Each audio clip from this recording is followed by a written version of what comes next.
For the Florida League team, the home team this evening, leading off third is number 2, Victor Tringo. Batting second, first baseman, number 9, Aaron Anderson.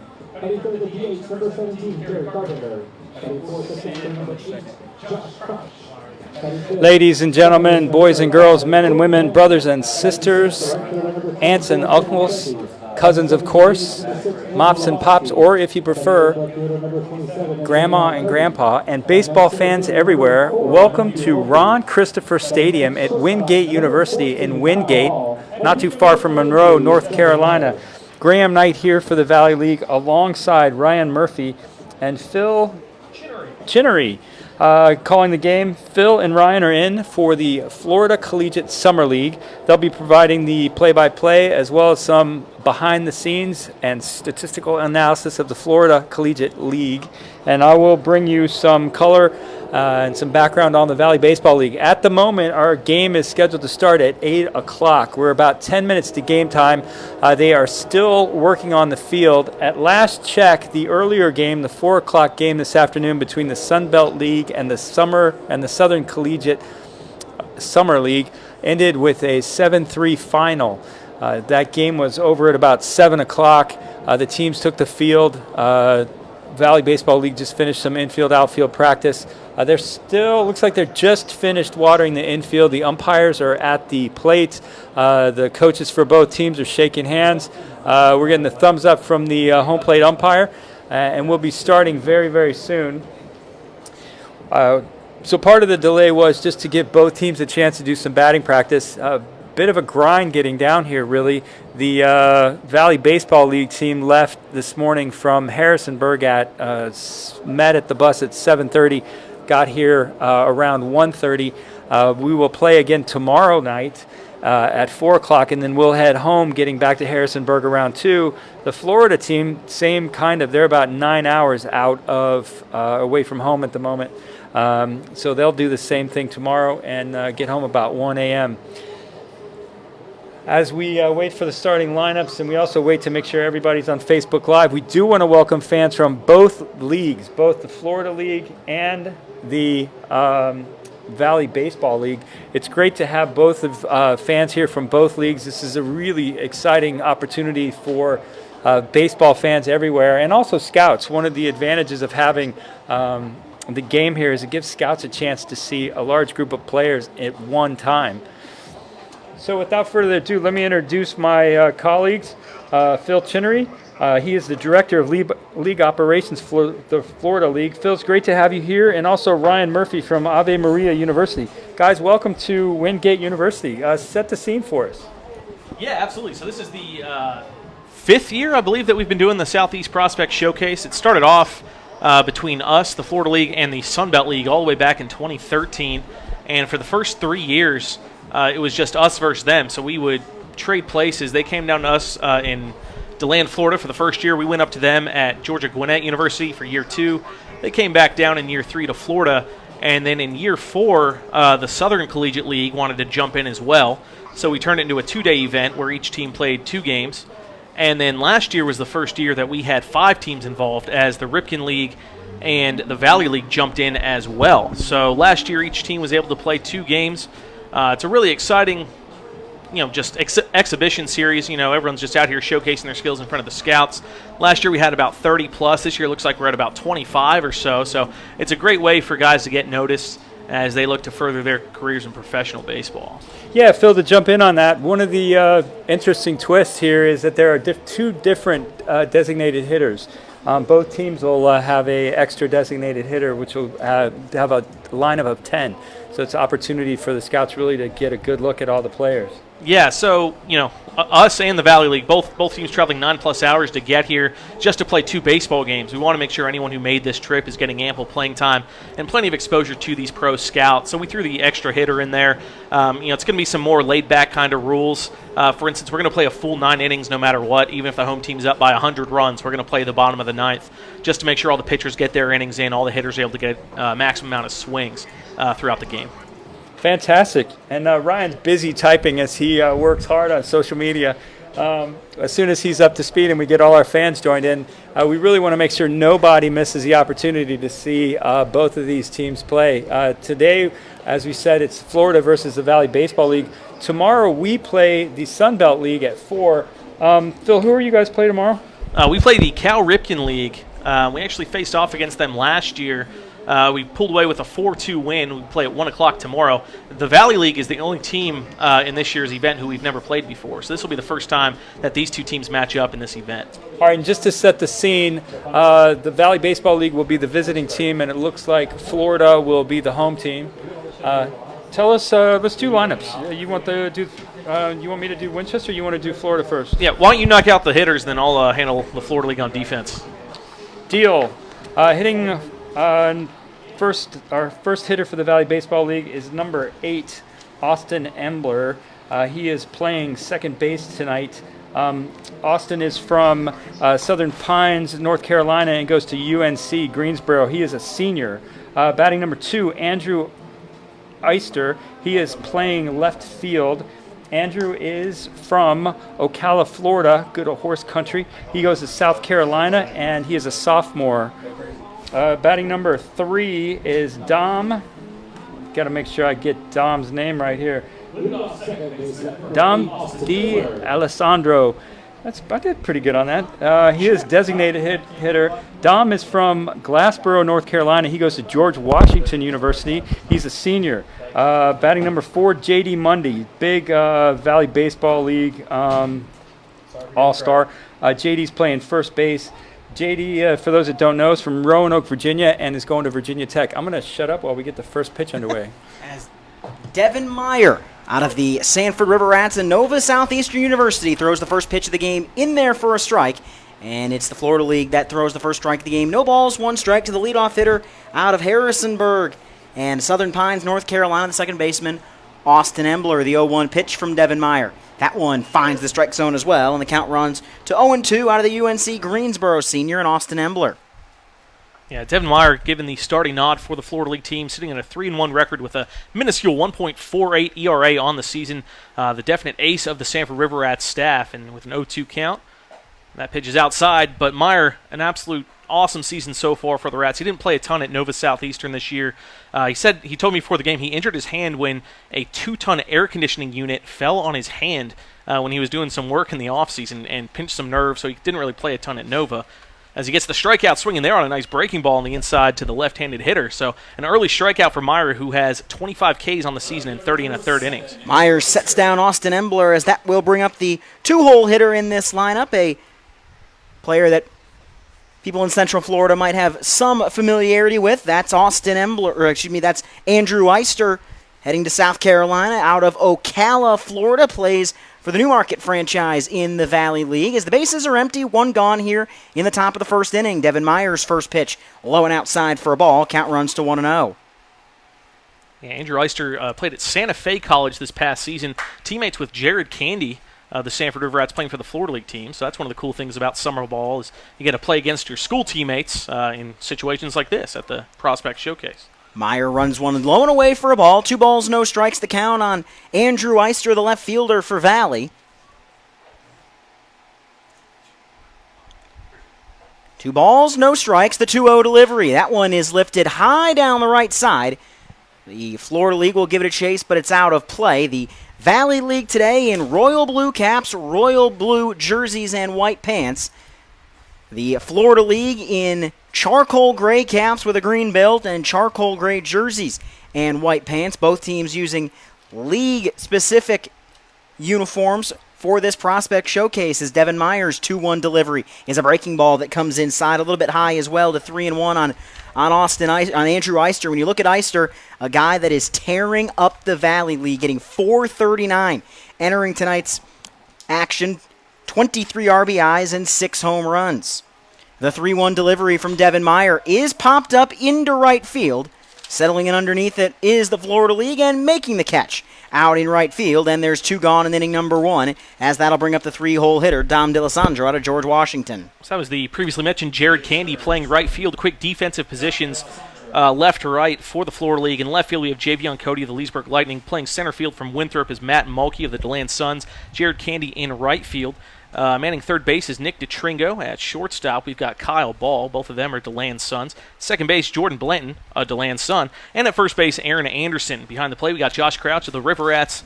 And as we mentioned, Devin Meyer getting the starting nod for the Florida League. As Meyer's first pitch to the 3-hole hitter, Dom DeLisandro misses low for a ball. Count begins at 1-0. Meyer's quick 1-0 delivery tries to paint the outside corner, unable to do so, and the count runs to 2 balls and no strikes. DeLisandro, a .336 hitter during the Valley Baseball League season.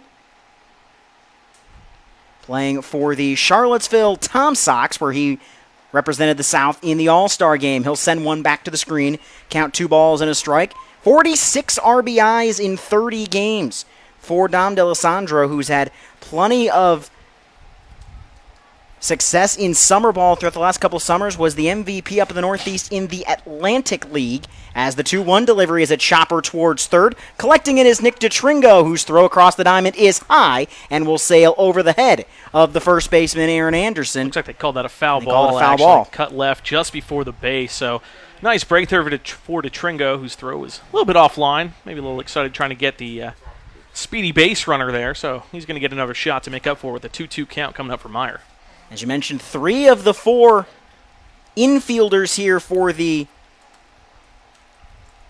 Florida League play for the same team, the DeLand Suns, who are in second place in the league, as Devin Meyer will end the top of the first inning on a good note for the Florida League, as Meyer gets a swing and a miss from Dom DeLisandro. The Sanford River Rat throws a 1-2-3 first inning as we head to the bottom of inning number 1 from Plyer Field and Ron Christopher Stadium in Wingate, North Carolina. Your score, it's the Valley Baseball League 0 and the FCSL coming up.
Bottom of the first inning from Plyer Field in Wingate, North Carolina. The Valley Baseball League will take their first opportunities of the game in the field as they'll take on the starting lineup for the Florida Collegiate Summer League. That starting lineup looks like this for the FCSL, leading off the third baseman from the DeLand Suns and the University of Tampa, number 2, Nick DeTringo.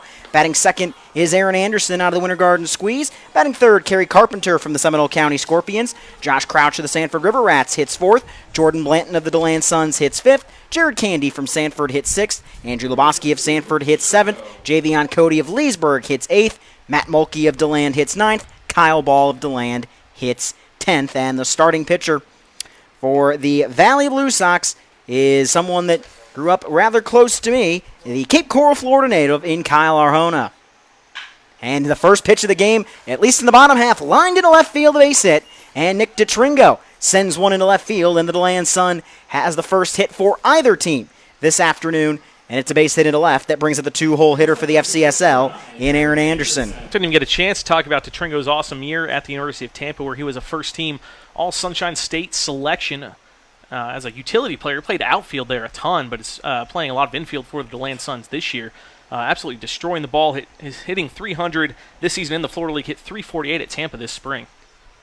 First pitch to the 2-hole hitter, Aaron Anderson, low and away. 1 ball, no strikes. And talk about a guy that is playing well as of late. Aaron Anderson of the Winter Garden Squeeze is having arguably the best season of anybody around the FCSL. 1 ball, no strikes. DeTringo with good speed as the 1-0 pitch catches the outside corner for a strike. Anderson hitting a modest .420 on the season. 37 of 88, 19 runs scored, 15 RBIs. Has also drawn 16 walks. Now Anderson has been the linchpin for the Winter Garden Squeeze as he will send one into center field. Coming on and making the catch in center is the Duke Blue Devil Chase Cheek. And there's one gone to bring up the 3-hole hitter out of Seminole County. And the Scorpions, Carrie Carpenter. Yeah, Carrie Carpenter stepping up here, hitting .310 on the season. He's definitely turned it up as of late. He has 3 home runs, 14 RBIs on the season for the Scorpions, leading the team in home runs, second on the team in RBIs. Slugging .440 on the year. Had a monster season at St. John's River State College. He's headed to Virginia Tech in the fall. DeTringo stands on first for the 3-hole hitter, Carrie Carpenter. There goes DeTringo. Pitch is low and inside. Throw down to second base is in time. Nick DeTringo thrown out at second base, and the Valley gets their first 2 outs of the inning on 2 pitches. They get the fly out, and then DeTringo caught stealing as a nice throw made by the catcher out of Cornell, William Sinnonite. Yeah, great throw right there. DeTringo not the best jump. He does have some wheels on him.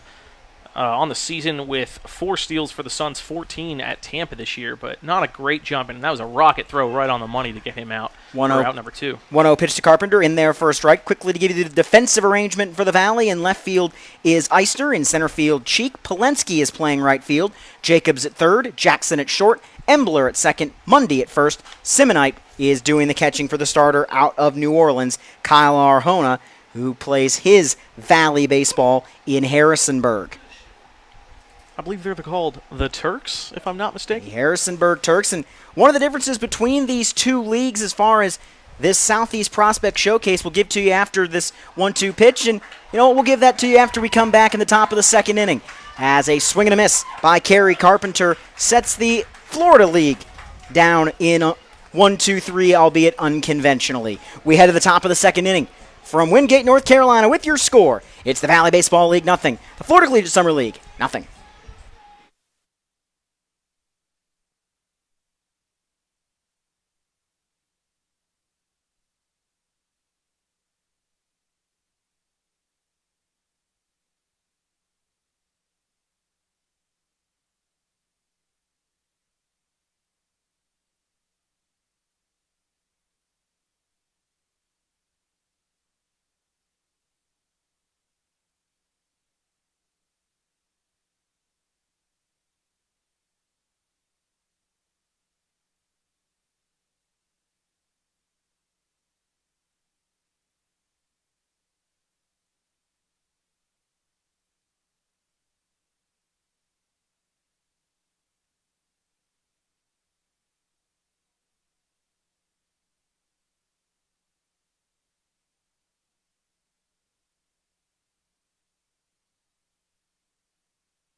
We stand in the top of inning number 2 as Devin Meyer back on the mound for the Florida League.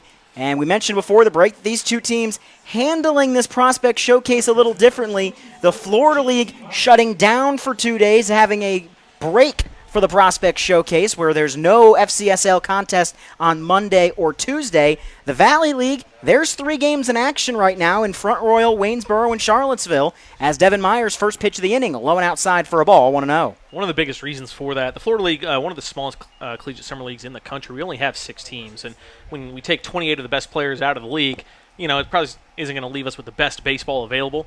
Plus, all of our guys could use a little bit of a rest. We actually got a ton of games in last week, which is a nice little surprise. Some teams played up to 6 games last week, so it'll be nice to give them a 3-day rest Sunday, Monday, and Tuesday. As the 1-1 delivery from Devin Meyer swung on and missed, the count is 1-2 to J.D. Mundy. Yeah, and guys, just to jump in, 2 of those games are also on Facebook Live. The Charlottesville versus the Royals game can be seen, and so can the Front Royal game. So if people are looking for some Valley League action, 2 games on the Facebook page besides. As the 1-2 fouled off, and those are some games with definite playoff implications out in the Valley League. Covington leading the South Division by 3 games. Front Royal in a tie in the top of the North Division in the Valley League. And then that game between Charlottesville and Winchester. Winchester sitting 3.5 games out of first. Charlottesville 3 games out of first, so trying to battle their way back in as the 1-2 pitch misses the zone for a ball. And the count evens now 2 balls and 2 strikes on J.D. Mundy, who is a big presence in the Valley League. He has 12 home runs on the season and is hitting .358. He'll send that one foul, 2 balls and 2 strikes. 30 runs scored, 38 runs batted in. He's a big 3 true outcome guy. He's walked 28 times and has struck out 26. 2 balls, 2 strikes the count. As winding into the motion goes Devin Meyer, the righty from Nova's 2-2 is hit high and deep to right center field. J.D. Mundy does it again. The Valley League in home runs clears the right center field wall here in Wingate, and it's the Valley that strikes first on this Monday evening, 1-0 on a solo shot from the Virginia Tech Hokie, J.D. Mundy. Yeah, Meyer there, the 2 previous pitches, he brought it inside with a breaking ball. Mundy able to foul both those off, and Meyer tried it a 3rd time. Mundy kind of knew it was coming and sent that one over the right center field fence. I'm going to go ahead and blame that entire thing on you for talking about his home runs. Huge jinx right there. I'm sure Devin doesn't appreciate it. Wouldn't it be the reverse jinx? I'll give it to you after the pitch from Devin Meyer. Pitch outside for a ball. The jinx would have been if I said, J.D. Mundy has 12 home runs, but he hasn't hit one since July 6th. That would have jinxed it. Saying that he has 12 home runs is not a jinx. It's merely a fact. As the 1-0 pitch fouled off. Mundy, want to talk about the power he has. There was a stretch during the Valley League season where he hit a home run in 5 consecutive games from June 25th to June 29th, 4 of those being on the road for his Covington Lumberjacks. So the 1-1 pitch sent back up the middle, a base hit, and back-to-back hits here for the Valley off of Devin Meyer. A single into center, that time supplied by the Valley 5-hole hitter. That's Jackson Webb, out of someone that in the Central Florida area they'll know. He's a UCF Knight. Yeah, a lot of Central Florida ties on this team. I think before, on the bus ride up here, I counted, 5 different guys from the Central Florida area.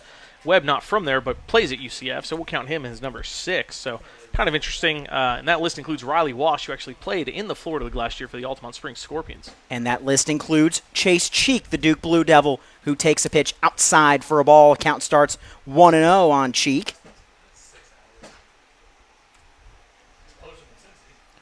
Back-to-back hits for the Valley have put a runner on first with nobody out. 1-0 VBL on top of the FCSL. As the 1-0 pitch from Devin Meyer is sent into left field as ranging on his Javion Cody. He won't be able to make the play and make it 3 straight hits for the VBL on a base hit by Chase Cheek, who just finished up his 2nd year at Duke, was a high-level player up in the New England League last summer where he hit .260 and has been that in the VBL this year. As with runners on first and second, that will now send the guy we saw throw out a runner in the bottom half of inning number 1. That's the catcher from Glen Ellen, Illinois, and Cornell University. That's William Simonite.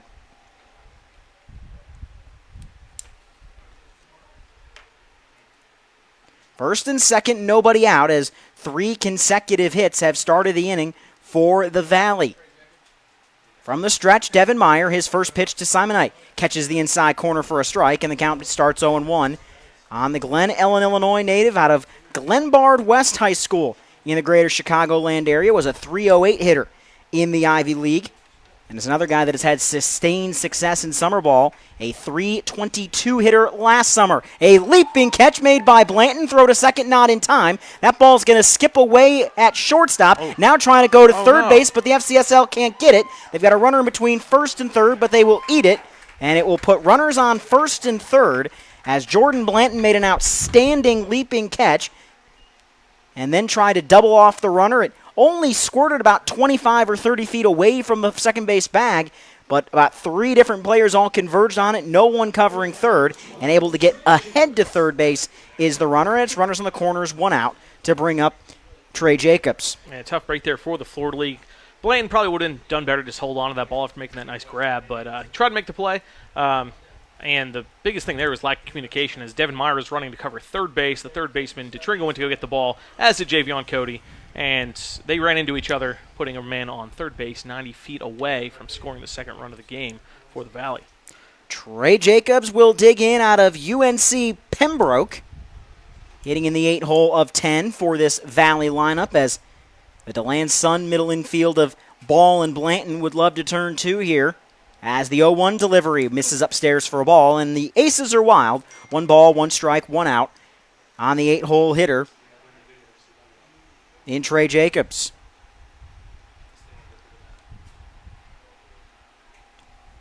One ball, 1 strike, 1 out. As set from the stretch, Myers 1-1 pitch, a late swing and miss by Jacobs. Count 1 ball and 2 strikes. Yeah, Meyer really hasn't been in this spot all season. On the year, in his 30 innings pitch, he's only given up 5 earned runs all year, 1 home run. Doesn't walk anybody. He has a 1.48 ERA. So to have 2 guys on base and 1 run already in is pretty rare for him. See how he battles back here with the 1-2 count. Pickoff throw to first as Aaron Anderson will glove it not in time. Jacobs just finished up his first season at UNC Pembroke. He was at UNC Greensboro for 2 years, redshirted in 2016, played in 14 games in 2017. It's the count, a ball and 2 strikes from Devin Meyer as he'll come set and another turn to first base not in time. Jacobs was absolutely outstanding this season for UNC Pembroke, a .417 hitter, drove in 79 runs in 54 games at Pembroke. I believe he's actually Pembroke as a former person who used to live in North Carolina. I'm just going to throw that out there. But yes, great year for Jacobs. That's pretty monster numbers. And I think they're actually a member of the South Athletic Conference, which Wingate is as well at the D2 level here. Oh, I was wrong. And now I get to correct you. They're in the Peach Belt. Peach Belt. Classic mix-up. All right, we're 1 for 1 then on the bat. We'll see who can screw up less. All right, you two. Play nice over there. 1 ball, 2 strikes from Devin Meyer to Trey Jacobs, the Hope Mills, North Carolina native, as the 1-2 delivery from Devin Meyer fouled off as the count will run and stay at a ball and 2 strikes.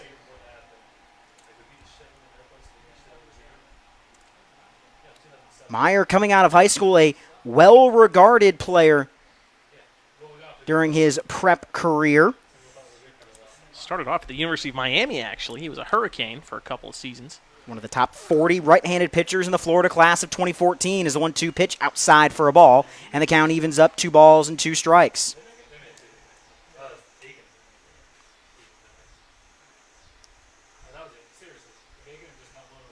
Meyer shakes off the first sign, gets the second sign he wants. Now a pickoff throw to first, not in time, as Devin Meyer being very cautious with the runner at first base in Chase Cheek.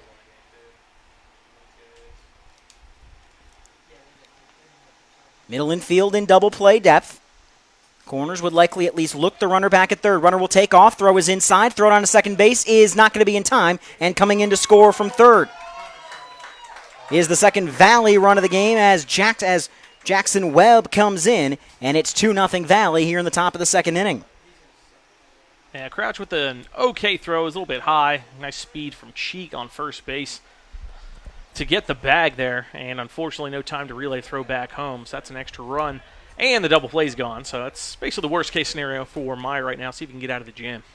3 balls, 2 strikes. The 3-2 is a one-hopper to Kyle Ball at shortstop. He'll throw to first in time to get the speedy Trey Jacobs. Ahead to third base goes Chase Cheek, but there's now 2 gone in the top half of inning number 2, as that will bring up the 9-hole hitter in this lineup for the Valley. That's the Nebraska native in Aaron Polenski out of Southeast CC.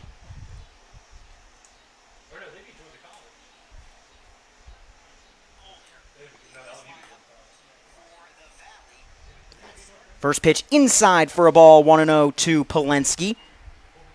You talk about guys that had monster seasons.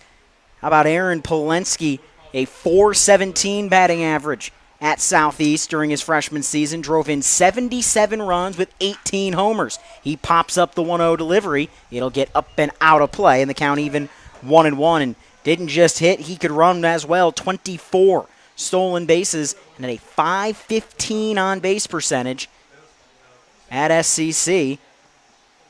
in his first season of junior college baseball, and you put up those kind of numbers, and he'll be playing Division I baseball somewhere sometime soon. 1 ball, 1 strike, the count from Meyer, as the 1-1 delivery is lined into center field. Charging on and letting it drop is the Florida League, as it's 3-0 Valley on a base hit into center that bounced in front of Matt Mulkey. Polenski drives in the run, and the Valley leads it 3-0, as that'll bring up the 10-hole hitter in Zach Little, who is quite familiar with this ballpark. He plays right here at Wingate. Yeah, it's got to be a pretty cool experience for Little playing in his home ballpark. It is a nice facility. I really like it a lot. I like the berm seating on both the left and right field sides. Lots of shading under the big trees here as well. Ball lined into right center field. To Florida League converge on it. They're unable to do so.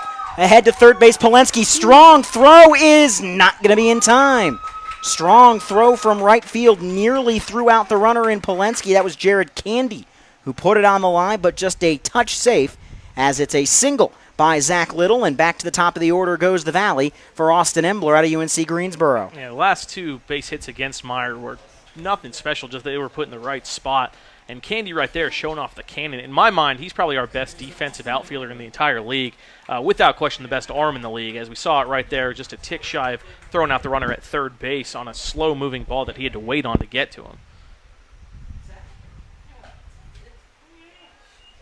First pitch of the at-bat misses the zone for a ball, 1-0, as Austin Embler, the second baseman out of Southern Pines, North Carolina, will dig in, and we will have a mound meeting, as looks like it will be the head man of the DeLand Suns, who, correct me if I'm wrong, Phil, is the longest tenured head coach with 1 team in the Florida League. That's Rick Hall of the DeLand Suns. That is correct. Rick Hall started his DeLand tenure in 2010, the same year that I was an intern, a lowly intern in the Florida Collegiate Summer League. And I just never left. So I'm also in my 9th year. So me and Rick are basically best friends is what I'm getting at here. We do lots of stuff together. We do crossword puzzles. We fish. Play a little paintball. You know, hang out. Hey, just to go back to Aaron Polenski real quick, you made a comment, you won't be long till you see him in a D1 school. It's funny, he'll be going to the University of Nebraska this year.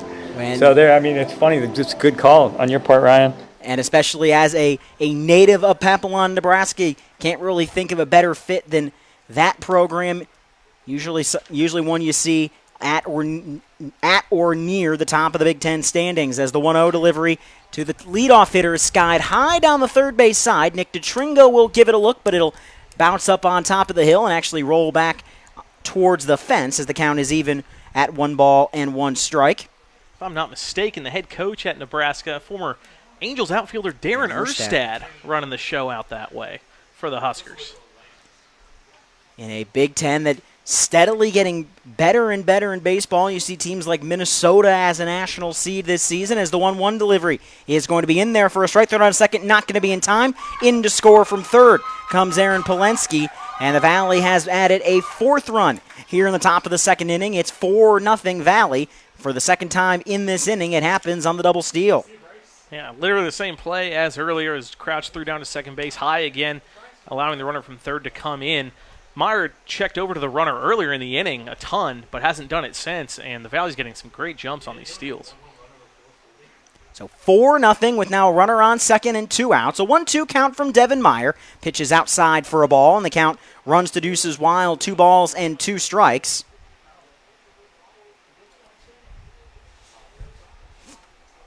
To give a little insight on the 2 leagues for the people tuning in that may not be as familiar with the other, the Florida Collegiate Summer League, 6 teams in Central Florida. As the 2-2 delivery coming from the right-hander Devin Meyer. That 2-2 is laced towards first. It'll get away from Aaron Anderson. Took a tough hop on him. Coming around third base and scoring will be the 5th run of the inning. That's number 15, Zach Little. And standing on second base will be Austin Embler, as it's now 5-0 Valley here in the top of the second inning. That was an absolute laser shot to Anderson at first base, especially playing on an infield that you're not used to. You know, it's kind of hard to judge, what kind of bounce the ball is going to take. But that ball was hit so hard that would probably eat up any first baseman, barring some Gold Glovers at the major league level. And it looks like that's going to be it for Devin Meyer. He will be removed in the top half of inning number 2. We'll give you the rundown on the Valley Baseball League and the Florida Collegiate Summer League when we come back. It'll be a new pitcher for the FCSL is in the top of the second inning. It's Valley 5, Florida nothing, as you're watching the Southeast Collegiate Prospect Showcase on Facebook Live.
The Florida Collegiate Summer League will throw a new pitcher here in the top half of inning number 2, and it will stay in the Sanford River Rat department and will move from Nova Southeastern from Fort Lauderdale to DeLand and Stetson University.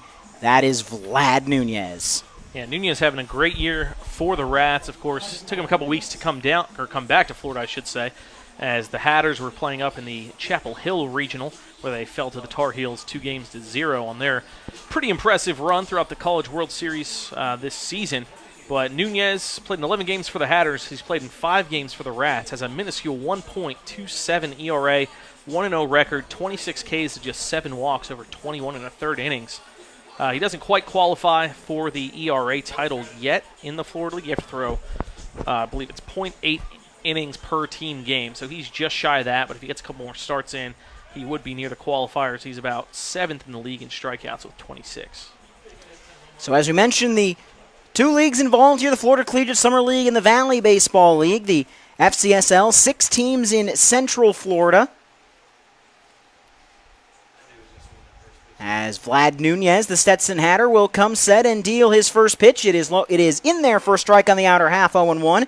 The FCSL with franchises in Leesburg, DeLand, Sanford, Winter Park, Winter Garden, and Seminole County, who uses the same ballpark as the Sanford River Rats. Probably the most notable, at least collegiately, of those ballparks is the one that the DeLand Suns call home, Melching Field, also the home of the nationally ranked this year Stetson Hatters, as the pitch in there for a strike and runs the count to 0-2. The Valley Baseball League, 11 teams in the Shenandoah Valley region of Virginia. Front Royal, Purcellville, Newmarket, Strasburg, Winchester, Woodstock, Charlottesville, Covington, Harrisonburg, Staunton, and Waynesboro. No balls, 2 strikes the count from Vlad Nunez, as the 0-2 pitch from the Stetson Hatter is swung on and missed for strike 3. Tag will be applied, and the inning is over. But the Valley puts up 5 runs in the top of the second inning. The FCSL will look to answer in the bottom half as through an inning and a half. It's the VBL 5, the FCSL nothing, as you're watching the Southeast Collegiate Prospect Showcase on Facebook Live.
bottom half of inning number 2 from Wingate University in Wingate, North Carolina, home of the Southeast Collegiate Prospect Showcase. 5 of the best summer collegiate leagues in the Southeast coming together with their top prospect teams.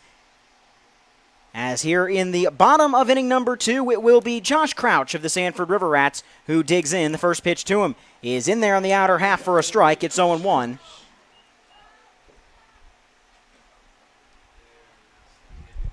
Crouch, one of 7 River Rats on this Florida League team coming out of the State College of Florida, where he just finished up his freshman year. He hit .293 with 7 home runs, 40 RBIs, played in 47 games for the Manatees. Played along the State Player of the Year there at State College of Florida, who wound up getting drafted by the Atlanta Braves. And the only reason I know that is because I went to the same high school I did, Bishop Verot, down in Fort Myers, that being C.J. Alexander, who decided to just mess with me. I was going to go see him play on the 4th of July, and he'd already gotten promoted up to the Appy League. No balls and a strike as the 0-1 to Crouch fouled back to the screen, and the count runs to 0-2 on the River Rat, hitting in the cleanup spot for this Florida Collegiate Summer League ball club. Crouch slugging an impressive .519 on the season for the Rats. Has 3 home runs, which is good for 3rd in the league. There's 2 guys who have 4 ahead of him, Tanner May and teammate Bubba Sangster. Arjona misses upstairs for a ball. Count 1 ball and 2 strikes on the Cape Coral native, a product of Cape Coral High School down there in Lee County. Was a top 75 right-hander coming out of Florida's class of 2015 and played for an organization that people in Central Florida and the FCSL might have heard of, the Orlando Scorpions. Played for Orlando Scorpions Prime during his prep days. 1 ball, 2 strikes the count as the 1-2 pitch from the UNO Privateer misses upstairs for a ball, and the count evens at 2 balls and 2 strikes.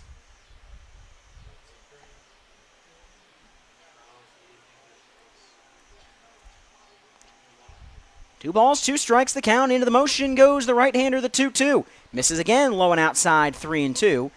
It is a unique configuration here at Wingate. The batter's circle is all turf. The first base and third base lines all the way down to the cutout are turf. The mound is turf.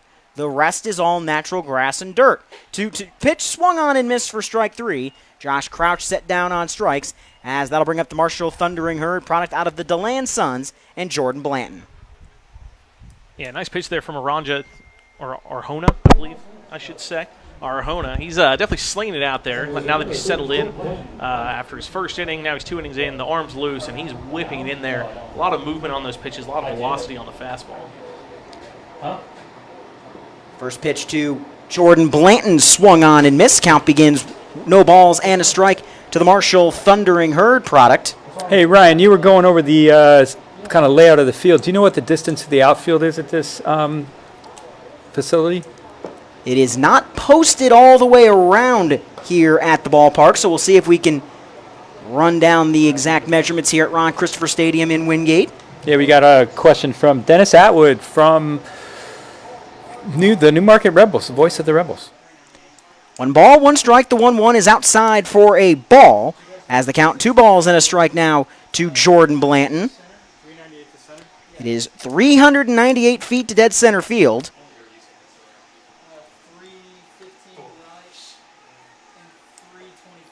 315 down the line in right, 325 down the line in left, as the 2-1 pitch in there to Blanton for a strike. 2 balls and 2 strikes is now the count on the DeLand Suns second baseman, who has been just a joy to watch this season in DeLand. He takes a pitch low and outside. It's 3-2.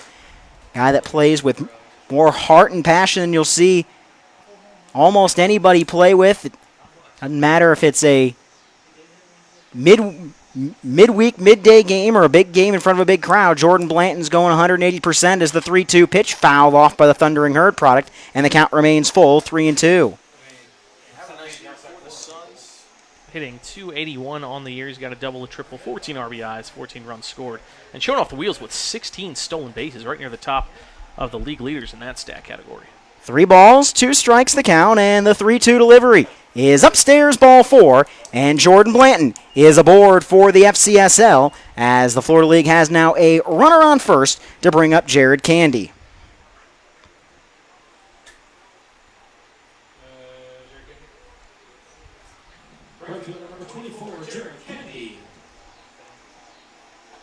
Blanton reaching first base on the walk. We'll see if he's going to take off like his DeLand teammate DeTringo did in the first inning. He's obviously a threat to run. We mentioned his 16 stolen bases.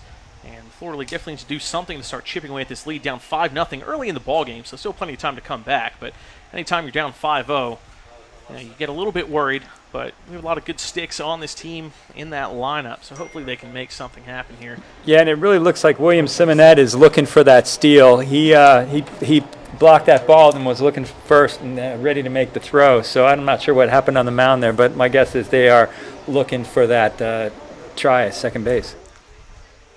And you've got a runner on in Jordan Blanton that is among the league leaders in the FCSL in steals, a guy that likes to take off, and he does. Pitch is going to be in there for a strike, throw down to second, and another excellent throw from Will Simonet will throw out the FCSL leader in stolen bases, and there's 2 gone here in inning number 2, as Jordan Blanton got a good jump there, but another excellent throw from Will Simonet. That was quite possibly the greatest throw to second base I've ever seen a catcher make.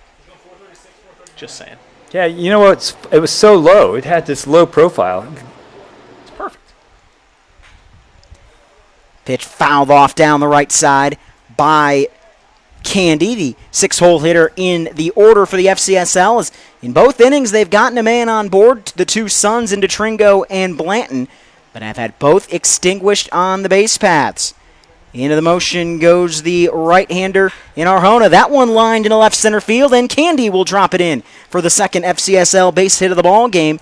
A single into left center will bring up the 7-hole hitter in Andrew Lebowski, another Sanford River Rat.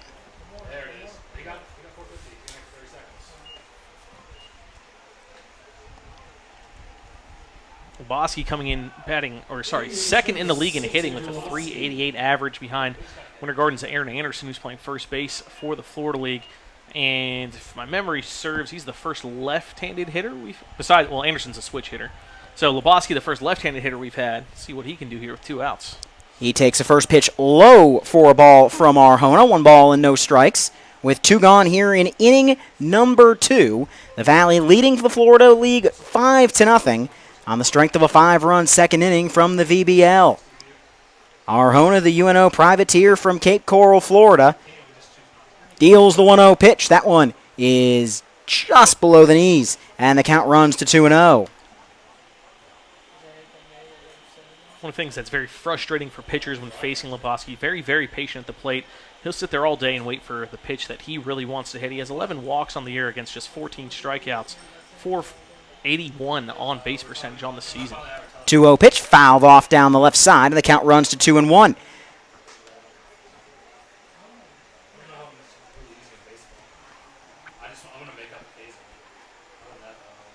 5-0 at VBL. Bottom of the second inning here from Ron Christopher Stadium in Wingate, North Carolina.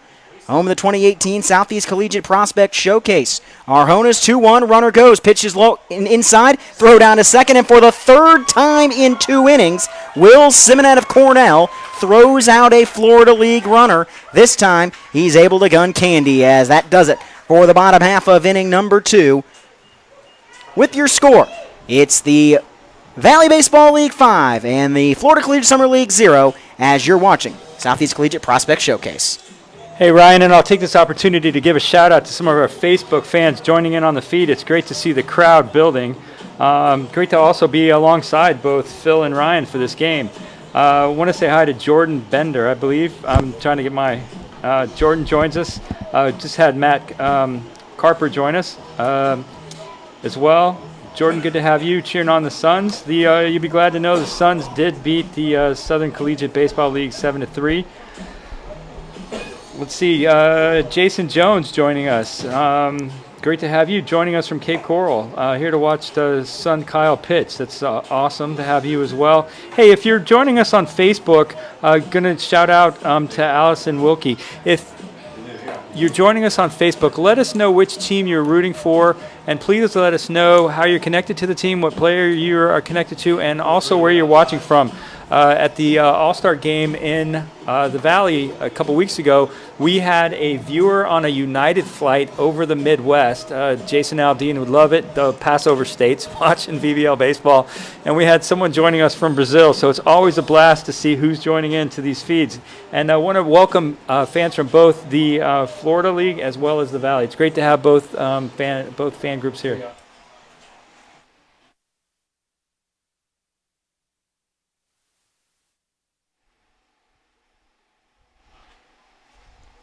Top half of inning number 3, Vlad Nunez will continue his stint on the mound for the Florida League as he will dig in on the turf mound here at Ron Christopher Stadium. First pitch of the at-bat runs low for a ball. Count 1 ball, no strikes to Don DeLisandro from the Valley, the 3-hole hitter in the order out of Glassboro, New Jersey, a senior at GW, George Washington. A member of the Charlottesville franchise in the Valley, as the 1-0 delivery is going to catch the outside corner for a strike, and the count evens at 1-1 to DeLisandro, who was retired his first time up to end the top of the first inning on a strikeout from the FCSL starter, Devin Meyer. 1 ball, 1 strike, the 1-1 delivery. Big swing and a miss that time from DeLisandro, and the count moves to 1-2. So I mentioned a .336 hitter, 46 RBIs in 30 games for DeLisandro for Charlottesville. 21 runs scored on the season, 15 extra base hits. The 1-2 pitch from Vlad Nunez, swing and a miss, strike 3. They'll say it was caught behind the plate, and Nunez sets down DeLisandro on a breaking ball. There's one away, as that brings up the ever-dangerous power hitter for the Valley Baseball League. That's the cleanup hitting, J.D. Mundy. That's 2 batters, 2 strikeouts for Vlad Nunez. We talked about his strikeout numbers, 26 and 21 in a third innings. The Sanford Riverite having a tremendous year on the mound. Yeah, but he's got a tall order here against Muncie, who hit an absolute rocket in the second inning to get the Valley League rally started. Mundy will hit one hard again. That one fouled off. Count begins at no balls and a strike on the powerful Hokie in J.D. Mundy. Hokies might be a tough team next year with Mundy and then Carrie Carpenter from the Seminole County Scorpions joining that team as a transfer. It's going to be a whole lot of power coming from the left side up in Blacksburg. Always difficult to get traction in the ACC. Good programs up and down. And as he hit 7 home runs for Va-Tech this season, hitting .257.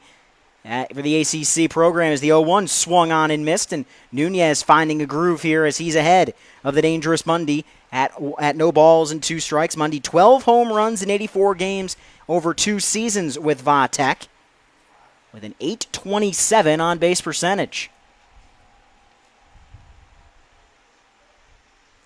No balls, 2 strikes the count from Vlad Nunez. He comes set near the brim of his cap. His 0-2 delivery. Swing and a miss, strike 3. Make it 3 up, 3 down, 3 Ks for Vlad Nunez since coming on for Devin Meyer in the top of the second inning, as he'll now deal with the 5-hole hitter in Jackson Webb out of UCF. Vlad Nunez showing a nice pitch mix there. Coming in hard with the fastball early on. Little breaking ball, looked like a cutter inside, and then that changeup had Muncie absolutely fooled for the big strikeout. So Vlad, a nice bright spot and an otherwise tough start for the Florida League here at Wingate. First pitch of the at-bat from Nunez is in there for a strike. Jackson Webb, 92 at-bats. He was 25 of those 92, 14 runs scored, 7 runs batted in, hitting .272 at UCF this season. Yeah, one thing you got to say about Vlad is he's got a lot of composure. He just looks completely relaxed out there. As the 0-1 pitch misses upstairs for a ball, count evens at 1-1. This is actually Nunez's second trip to the Southeast Collegiate Prospect Showcase. He joined the team when we were in Kannapolis, North Carolina last season. So he's a guy who's been around the league a ton. He's been in the showcase event before, so he knows what he's doing out there, and it shows. He's having a great outing so far as he gets another swing and a miss. Makes the count 1-2. Another guy that comes out of the State College of Florida before his time with the Stetson Hatters. He pitched 19 innings for Stetson this season. Finished his year with 2 1/3 shutout innings in a 14-5 win over South Carolina Upstate. As the 1-2 delivery misses a little low and outside, and the count runs to deuces wild. 2 balls, 2 strikes, 2 outs. Nunez looking for a scoreless top of the 3rd inning to see if the Florida League can chip back into this lead in the bottom half. Set from the stretch, the 2-2 delivery. Swing and a miss, strike 3. 4 up, 4 down, 4 Ks for Vladimir Nunez of Stetson as the Sanford River Rat sets down the VBL in order as we go to the bottom of the 3rd inning. From Ron Christopher Stadium in Wingate with your score, it's the Valley Baseball League 5 and the Florida League 0 as you're watching the Southeast Collegiate Prospect Showcase on Facebook Live. Yeah, and I'll just jump in here to kind of give some more shout-outs to our Facebook audience, which is building. Great to see some Florida fans joining in as well. Hey, and this is the point in the program where I give you the big shout-out. If you're watching this and you have not already done so, please like the Florida Collegiate League's page, and please share this feed. If you share with your baseball friends and family, we want everyone to know it's out here. We got Wendy joining us from Miami, Florida, Candace cheering on for the Stanton Braves, and Will Simonette. We've got Charles, Teresa, who's with the Harrisonburg Turks. Great to have you joining us on the feed. We got Diane Carrette, I believe is how you pronounce it. Say it again? Cartrette, yes. Okay, so she's a regular. Great to have her joining in from South Carolina. Diane, great to have you join us. We got Rob cheering on Jake Bryce from Shawnee, Georgia. Go Valley. Let's see, Chuck. Got Chuck joining us from New Orleans, our first New Orleans fan joining us. Great to have you. Wendy, good to have you. And Lance, thanks for joining in. It's great to have you all join in tonight. And wherever you may be watching this game, however you're watching, whether you're on a desktop, a laptop, any kind of mobile device, thanks for making the Southeast Collegiate Prospect Showcase part of your evening as the Valley Baseball League leads it 5-0 over the Florida Collegiate Summer League thanks to a 5-run top of the 2nd inning, as it'll be a 3rd inning of work for Kyle Arjona. And you may see at least a little bit of a different way pitchers are handled. I believe 11 pitchers on the Valley roster. 3, 4, 7, 8, 9, 11 Valley pitchers on the roster. So we'll see how that gets divvied up between the 2 days of action, as both teams will come back and play a game tomorrow.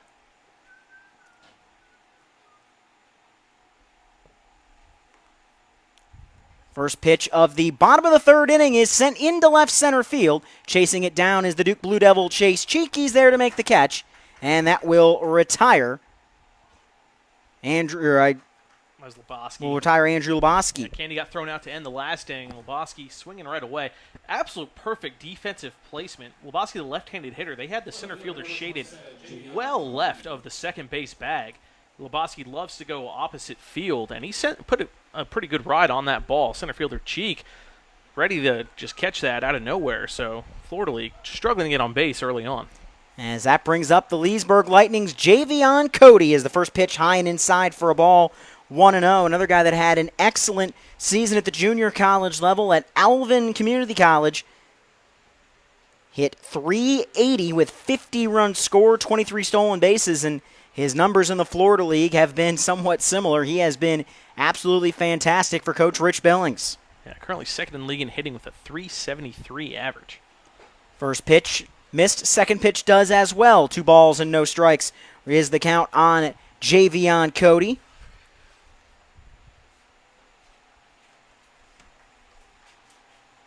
A shrug of the shoulders, into the motion goes the right-hander as it's fouled off again. Count now 2-1 as Kyle Arjona in his 3rd inning of work for the VBL. 2 balls and a strike on Javion Cody.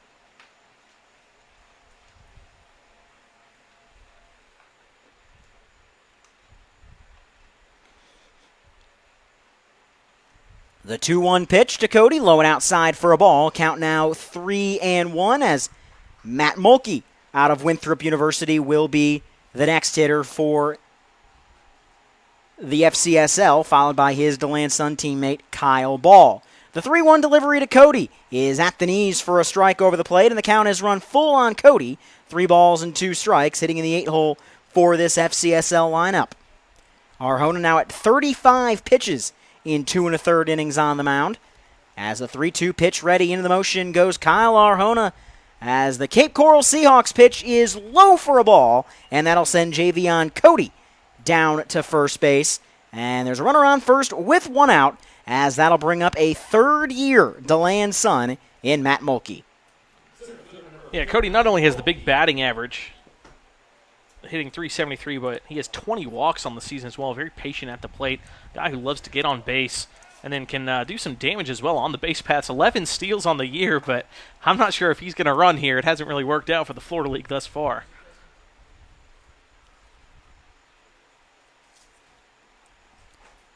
Bouncing ball through the left side, a base hit from Matt Mulkey. So make that 3 DeLand sons that have gotten on base here in the first 3 innings as Mulkey singles through the left side of the infield. And it puts runners on first and second for another DeLand son and another Stetson Hatter. After we saw Vlad Nunez earlier, this is Kyle Ball. Yeah, with the 6-team league, you're going to see a lot of guys from the same teams. Offensively, there's a ton of Suns on this team. In the pitching staff, there's a ton of Rats throwing. And then we'll obviously have other guys from other teams mixed in as well over the next 2 days. Pretty exciting event here for 28 guys in the Florida League to get their shot to play in front of pro scouts. First pitch to the 10-hole hitter, Kyle Ball, misses the zone for ball 1, 1-0. And one thing for Florida. First time we've seen a Florida player in scoring position. As usually every time they try, Will Simonet throws them out. As the 1-0 delivery, big swing and a miss from Kyle Ball, and the count runs to 1-1.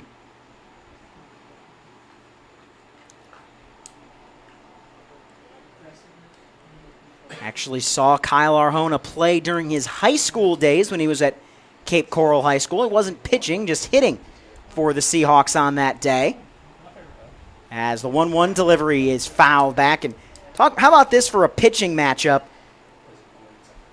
USF's Shane McClanahan versus UCF's Thaddeus Ward. That's 2 top 5 round draft picks this year that were dueling in high school. The win went to Thaddeus Ward. He beat Shane McClanahan on that night as Bishop Furrow beat Cape Coral High School. Yeah, if I'm not mistaken, I believe McClanahan had roughly 498 strikeouts this year for USF. Something in that general neighborhood, yes. And Ward, a top 5 round draft pick out of UCF. So last time I saw Kyle Arjona play, he was wearing that same royal blue then as Kyle Ball fouls off the 1-2 pitch to keep it alive. There's more orange in the jersey then, the royal blue and orange of Cape Coral High, where Kyle Arjona played his prep baseball. Love seeing the aggressive base running from the Florida League despite being 0-for-3 on steals. They were running the hit and run there as Cody took off for third base. You know, down 5-0 sitting here in the 3rd inning. You know, at some point you got to try to put runs across the board, and that includes aggressive base running despite the fact they've been caught 3 times. You got to get those runners moving, especially as Graham said, this is the first time we've had a runner in scoring position as they run the same play again. Cody with a great jump headed to third as Ball fouls off his 2nd straight pitch behind the backstop.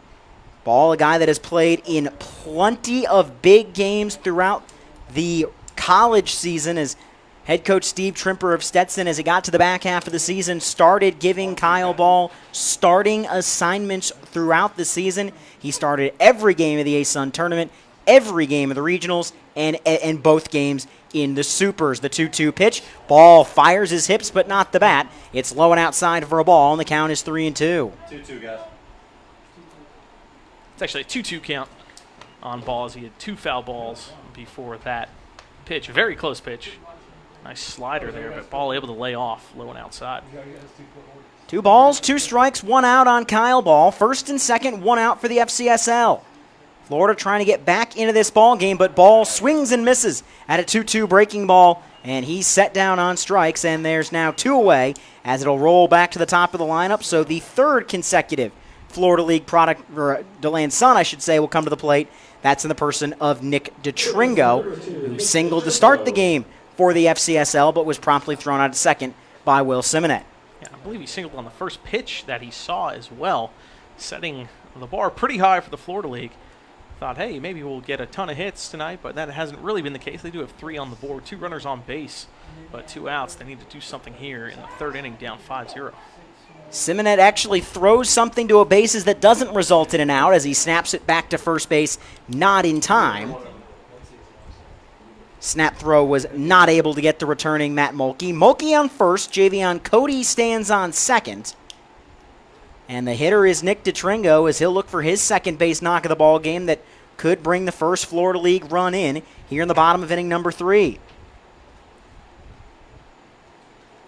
Arjona trying to make it 3 shutout innings for the Valley. The 1-0 pitch upstairs for a ball, and the count on DeTringo runs to 2 balls and no strikes.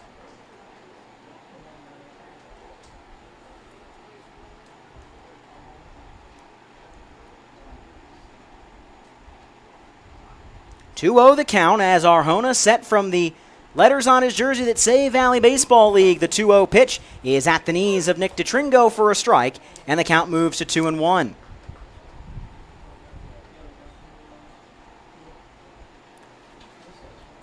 Yeah, and it's great to have Marjorie Arjona joining us to watch her son Kyle. I know we said hi to her a little earlier, but welcome from Cape Coral, Florida.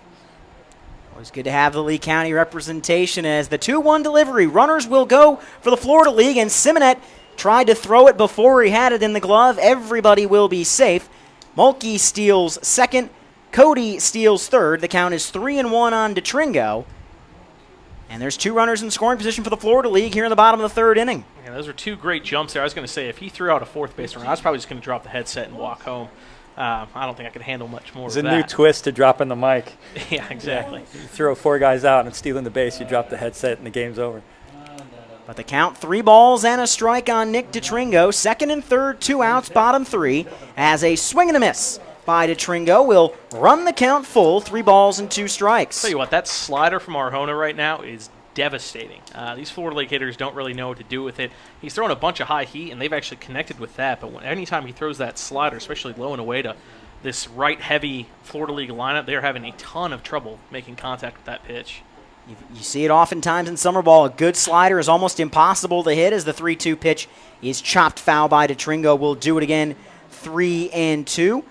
Arjona, a 5.27 ERA in his first season at New Orleans, made 10 starts, 7 bullpen appearances, was 3-5 with 47 strikeouts in 56 1/3 innings, only walked 18 during that time for the Privateers. So someone that in his first season on campus was immediately in the starting rotation for UNO. Runners will sit. The 3-2 is into left field, a base hit. 1 run will score. Coming around third base is Matt Mulkey. The throw will be cut off now ahead to the plate, not in time. A 2-run single for the DeLand Suns' Nick DeTringo as he gets the Florida League on the board as the Florida League veteran moves up to second base on the throw. And it's a 3-run lead for Valley. It's 5-2 on the 2-run single from DeTringo. A huge piece of hitting there from the rising senior Tampa Spartan Nick DeTringo, battling back, fouled off some tough pitches there. 3-2, went with the pitch, sent it through the left side. There was a huge hole there. Great speed on the base paths. Cody scored easily. Mulkey with the send. That ball actually got to the left fielder pretty quickly, but Rick Hall not holding back. He knows Matt Mulkey very well, knows he's got some wheels on him, and had no hesitation in sending him to home plate. And that was a huge 2-out, 2 RBI single from DeTringo, cutting into this lead 5-3. That's going to bring the Valley manager out there to have a talk with Arjona. Obviously, he wants to try to finish out this inning, get 3 pretty solid innings in. But with the Florida League threatening, it's probably going to be a pretty short leash from here on out. So it's a runner on second with 2 gone in the bottom of the 3rd inning. The Florida League is on the board on the 2-run single by the person you definitely have to consider the most valuable player on the Florida League side thus far. 2 for 2 with 2 ribs for Nick DeTringo, as that will bring up the 2-hole hitter and someone that very well could be an MVP candidate for the Florida League season-wide in Aaron Anderson, hitting north of 400 for the squeeze of Winter Garden. First pitch from Arjona to Anderson is in there for a strike on the inner half. Count 0-1 on the 2-hole hitter in the Florida League lineup. Carrie Carpenter of the Seminole County Scorpions would be next for the FCSL should Anderson be able to extend the inning. Arjona's 0-1 pitch is in there on the inner half for a strike, and Anderson finds himself down 0-2. In there is a pretty loose term, I guess. Nice pitch, though. The umpire pointed his finger and said strike, therefore it was in the zone. No balls, 2 strikes the count from Arjona. As he kicks and deals the 0-2, it's a chopper on the right side of the infield, gloved by the first baseman, flipped to the covering Arjona, and the inning is over.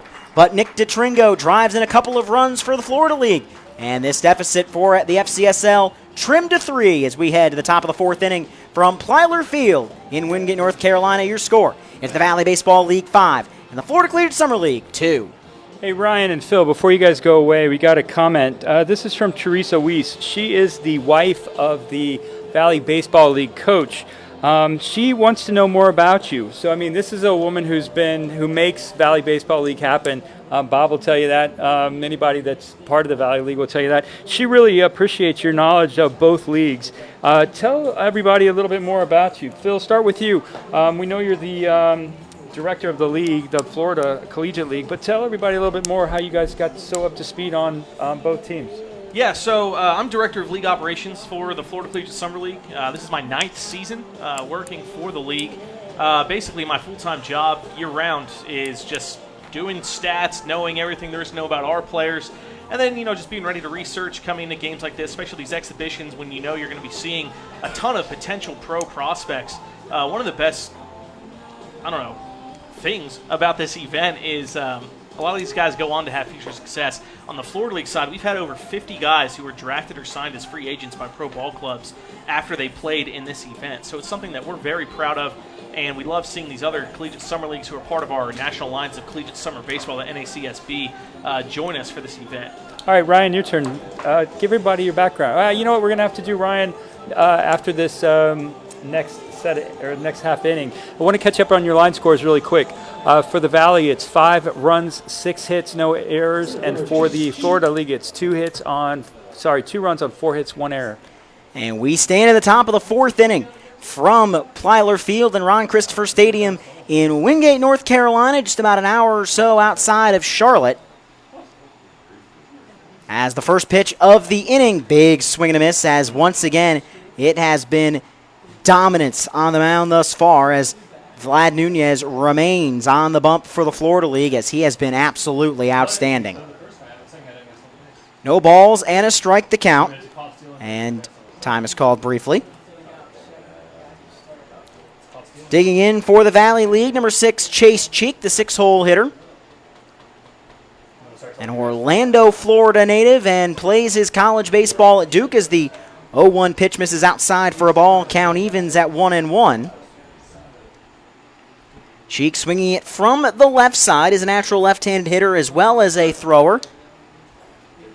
Plays for Waynesboro in the Valley League, as the 1-1 delivery is swung on and missed again, and the count runs to 1-2. And as I mentioned earlier with Cheek, a guy that has had plenty of success in summer baseball around the country. He played up in the New England Collegiate League last year, where he drove in 10 runs, scored another 20. Playing out in eastern Massachusetts, he played for the Pilgrims of Plymouth. What an original name there, Plymouth Pilgrims. Love it. 1 ball, 2 strikes. The 1-2 delivery is a high pop fly, a big league pop-up into shallow right. It's the first baseman, Anderson, who backpedals into fair territory to make the catch. And there's 1 gone, and people in Central Florida might be familiar with Cheek. He played his high school baseball at the Powerhouse program at Dr. Phillips in the Orlando area. Dr. Phillips just a stone's throw away from Winter Garden, where the Squeeze call home. Aaron Anderson from the Squeeze, starting at first base. Sadler Goodwin and Michael Cullen also on this prospect team, representing the orange and blue of the Winter Garden Squeeze. Playing at West Orange High School in Winter Garden at Heller Brothers Ballpark, as the next pitch from Vlad Nunez is rolled over to the shortstop, as the Stetson Hatter will induce it. The Stetson Hatter will throw to first in time, as Nunez gets the ground ball, and Kyle Ball scoops it up to throw to first in time. 2 gone here in the top of the 4th inning, as that will bring up now the 8-hole hitter in this Valley lineup, that being Trey Jacobs out of UNC Pembroke.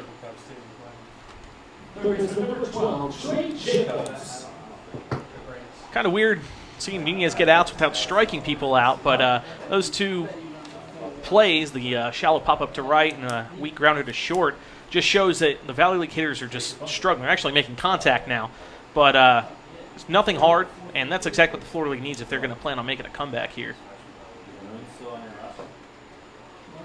First pitch swing and a miss as Vlad Nunez continues to throw the ball absolutely outstanding. No balls and a strike. Nunez looking for his second full scoreless inning of work after coming on in the second inning. He tried to go with the breaking ball there. It misses up and away, and the count is even on the 8-hole hitter He could come back this year, technically. in Trey Jacobs. 1 ball, 1 strike, 1 out.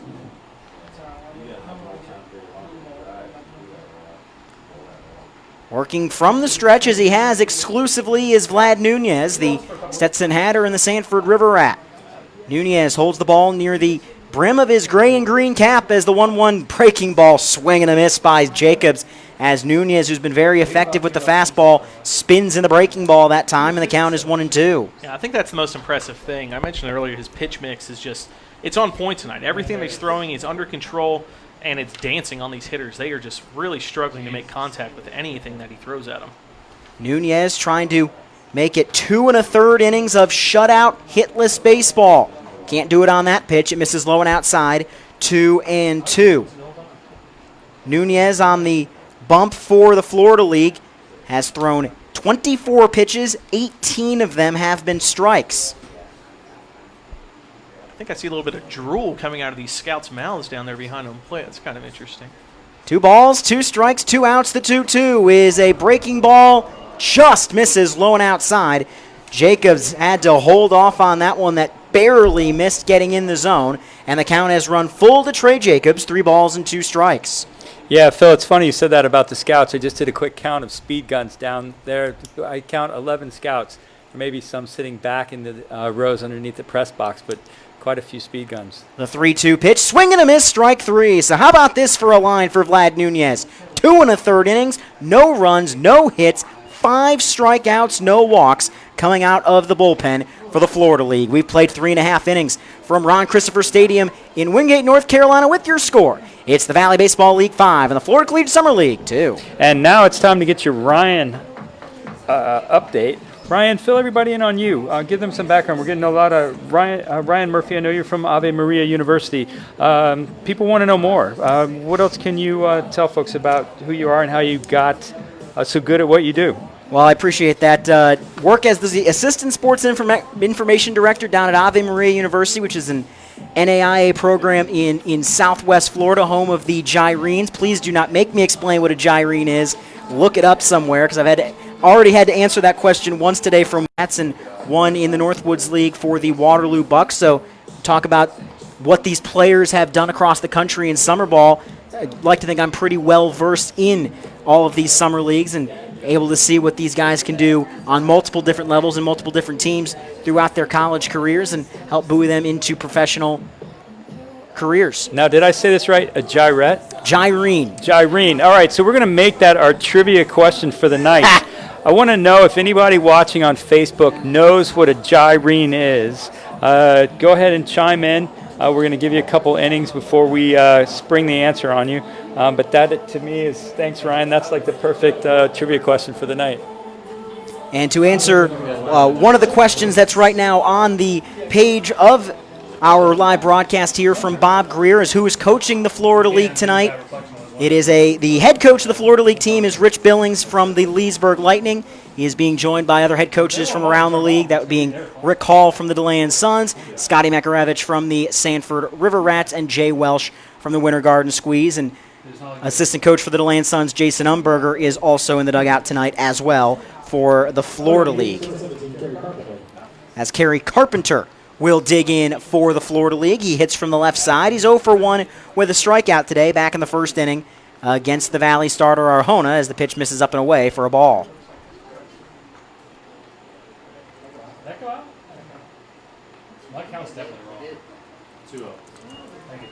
2 balls, no strikes is the count on Carpenter. The 2-0 pitch up and away for a ball, and the count now 3 balls and no strikes as there is action of the right-handed variety up in the bullpen for the Valley League. Why is he going opposite field every time? Carpenter probably taking all the way 3-0, and he indeed does. The count 3 balls and a strike. I don't know if you mentioned this earlier, but this is actually a new pitcher, Jake Brace, out of Georgia Tech, coming in for the Valley League, representing the Harrisonburg Turks. 3 balls, 1 strike, the 3-1 swung on and missed, and the count will move to 3 balls and 2 strikes on Carrie Carpenter from the FCSL, the Seminole County Scorpion, hitting from the left side for Florida. The 3-2 pitch coming from that new pitcher Brace is fouled off. Count will remain full, 3 balls and 2 strikes. Brace already up to 42 1/3 innings pitched for the Turks this summer. So definitely getting his work in. 53 hits, 28 strikeouts against only 6 walks in 42 1/3 innings. Pretty efficient throwing strikes. 3-2 pitch, misses, ball 4. And standing on first base for the Florida League will be Carrie Carpenter, as the FCSL will try to keep chipping back into this game, as that will bring up Josh Crouch. And again, as we look at our Facebook live stream, and Dennis Atwood, you pretty much got it. Gyrene is a combination G.I. Marine, the gentleman that founded Ave Maria University, as a bouncing ball towards first. The thrown out a second will not be in time. The first baseman stepped on the bag, that being Mundy, then tried to throw to second. Jackson Webb tried to apply the tag to Carpenter. It was late, so scored a ground out that moves Carpenter ahead to second and brings up Jordan Blanton with 1 out. The gentleman that founded Ave Maria University, a guy by the name of Tom Monahan. You may know the small mom-and-pop pizza company he founded, Domino's. Also a former owner of the Detroit Tigers, which is why there is a commissioner's trophy that is about 5 feet outside of my office at Ave Maria. Was a big military guy and named the school the Gyrenes. Bouncing ball to the right side of the infield, and just being thrown out at first base is Jordan Blanton, as a very nice play made by Embler to get it over to Mundy. Ahead to third goes Carrie Carpenter, and if the Florida League is going to trim this deficit in inning number 4, it's going to have to at least be extended by Jared Candy. Yeah, Blanton right there with an effective at-bat. Even though he got out, he was able to move the runner 90 feet away from home plate. And so Candy in a big spot here as the Florida League trails by 3. He already reached on 1 single and a single here. Obviously cut into the lead. We'll see what he can do against a Brace. First pitch in there for a strike, 0-1. The count on Jared Candy. He's 1 for 1 today, has 1 of the 4 Florida League hits. Matt Mulkey has 1. Nick DeTringo has 2, as the 0-1 pitch in there for a strike again. And down, no balls and 2 strikes now is Candy, as his Sanford teammate Andrew Lebowski stands in the on-deck circle. The 0-2 pitch off speed is sent into right center field. That ball is going to be down and in the gap. The Florida League gets 1 back, as it'll be at least 2 bases, maybe 3 for Jared Candy. He'll come around second and dig for third. The relay throw to third is not in time. It's a sliding triple for Jared Candy, and the Florida League has now scored 3 unanswered runs. It's a 5-3 ball game here in the bottom of the 4th inning. Great piece of hitting there from Candy, going opposite field with the pitch and showing off the wheels. We already saw his arm from right. He didn't get the assist, but it was a very close play at third base earlier in the 2nd inning, and then showing off the A-plus speed there, getting all the way to third base on the gap shot to the right. Huge hit, and he trades places, so now the Florida League threatening again. They could cut this lead down to just 1 with a big hit here. Or could even tie the game with a bigger hit, as the first pitch in there for a strike to Lebowski, count 0-1. Lebowski did have a home run in the Florida League All-Star game last weekend, so we could definitely use one of those here. Another Nova Southeastern product, just like the starting pitcher for the Florida League, Devin Meyer. 1 ball, 1 strike to count on the third baseman, Lebowski. Right-handed pitcher, left-handed hitter. Pitches in the dirt for a ball. Good stop made by Simonet behind the plate. Count 2 balls and a strike. Yeah, just going back to that hit by Candy. They looked like they were going to pitch him outside and see if he'd go fishing for it, and it backfired on the Valley a little bit. 2 balls and a strike, the 2-1. Tapped foul down the right side. It'll trickle towards the Valley League dugout, and the count 2-2. The VBL, as we mentioned earlier, in all royal blue caps and jerseys with white pants. League logo on the blue caps, and Valley Baseball League on the front of the royal blue jerseys. As the 2-2 delivery, Lebowski swings and misses, and the inning is over. But Jared Candy clubs a triple into right center field to get one more on the board for the FCSL as we've played 4 innings. From Wingate, North Carolina with your score, it's the Valley Baseball League 5 and the FCSL 3 as you're watching the Southeast Collegiate Prospect Showcase on Facebook Live.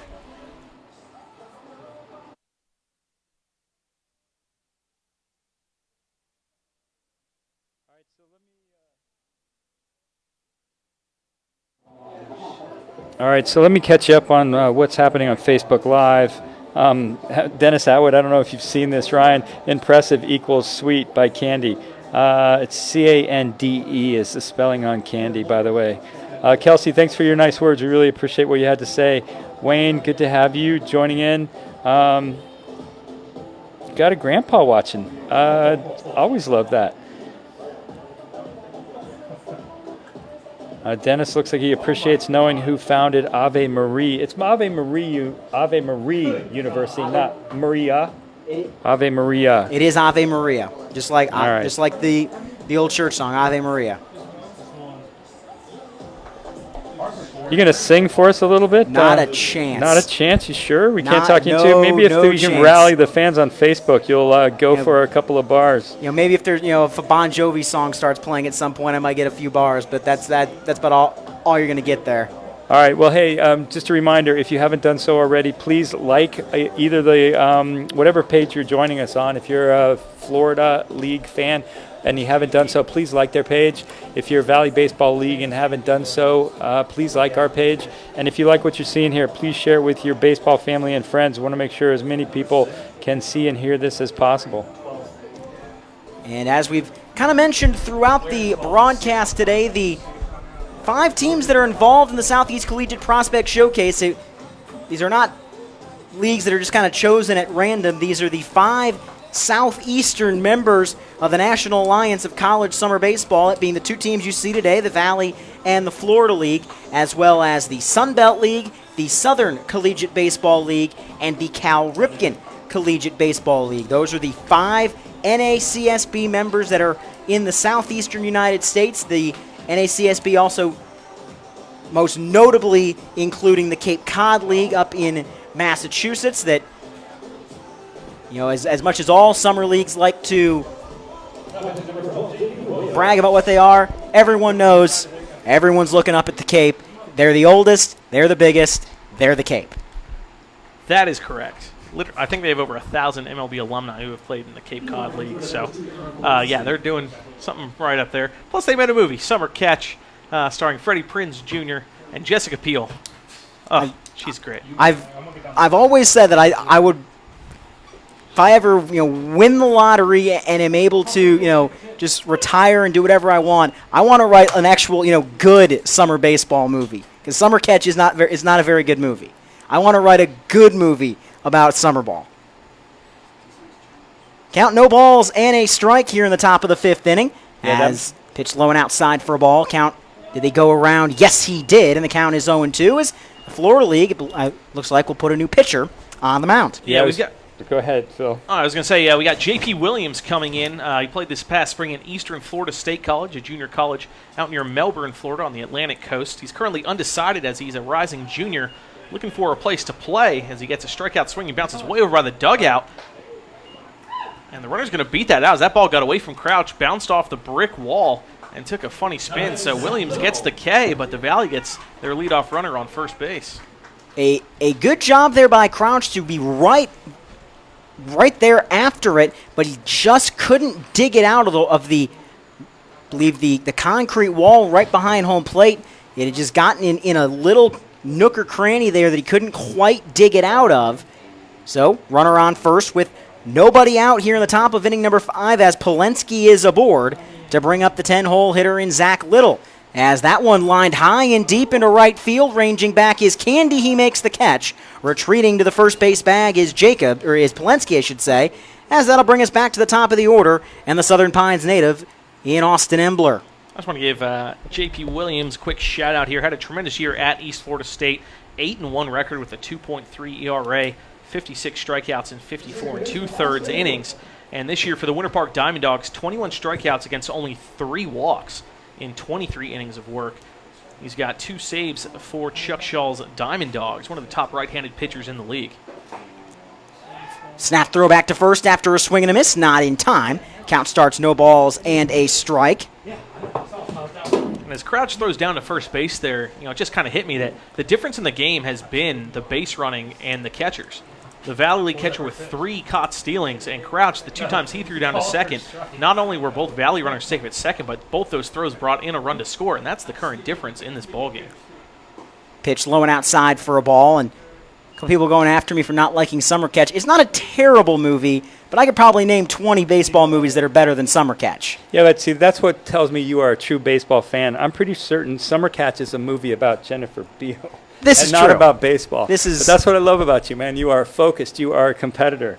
And that movie actually filmed only about 3 hours from here on the North Carolina coast down in Southport, only about 180 miles or so from here in Wingate. Fun fact, my dad lives right near Southport, so shout out Stuart Chinnery. I don't know if you're watching, but hey. Pitch high and outside from J.P. Williams for a ball. 2 balls and a strike. As we stand here in the top of the 5th inning, the Valley leads it 5-3. They scored 5 runs in the top of the 2nd inning. Florida has bounced back for 2 in the 3rd, 1 in the 4th to get back within 2 runs, 5-3 here in the top of the 5th inning. The 2-1 from Williams. Now another snap throw back to first, not in time. Another close play at first as the count runs to 3-1 on Embler. And Polenski able to dive back into the first base bag in time. So I'm curious, if you think Summer Catch is not a good movie, you can name 20 better baseball movies. Give me your top, 3. Oh, great trivia question. Nick Catone does like Summer Catch. Well, I went to the University of Iowa, so they would ban me from the state if I don't answer that the #1 baseball movie is Field of Dreams. Boring. Have you ever been to the Field of Dreams? It is magical. It's corn, man. Have you ever been to the Field of Dreams? I have not. Go. It's everything is exactly as was. You can walk through the corn. They will let you play on the field. They'll have the ghost players out there every now and then. As an Iowan, do not trash talk Field of Dreams as the 3-2 fouled off. Count remains full on the leadoff hitter in the Valley order, Austin Embler. Now, I know we're not going to get much controversy on the #1 movie, Field of Dreams, but what about the 2nd and 3rd best baseball movies? Let's see here. I get the list in front of me. If you can't just name them, then, it shouldn't even count. All right, Sandlot. Sandlot's fine. That's a great film. And I'm hearing Bull Durham. Great catch made out in left field, though, as we get back to the actual action. Javion Cody makes a running catch. Returning to first base is Polenski, and there's 2 gone for Andrew Eister, the South Carolina Gamecock out of Ocala. And number 3, let's see here. Probably got to go with... Yeah, probably Bull Durham's probably number 3. Huh. All right. I'm going to give you Phil Chinnery's top 3 baseball movies. This is science and factual, no opinion. Number 1, Major League. Number 2, The Sandlot. And number 3, Rookie of the Year. Rookie of the Year? Henry Rowan Gardner coming at you. That's, My man Keith Milford agrees Major League one of the best ever. Me and Keith were boys. We are now bonded forever. Thank you, Keith. Major League, you have no argument. Rookie of the Year being in the top 3 is iffy at best, as that one swung on and missed.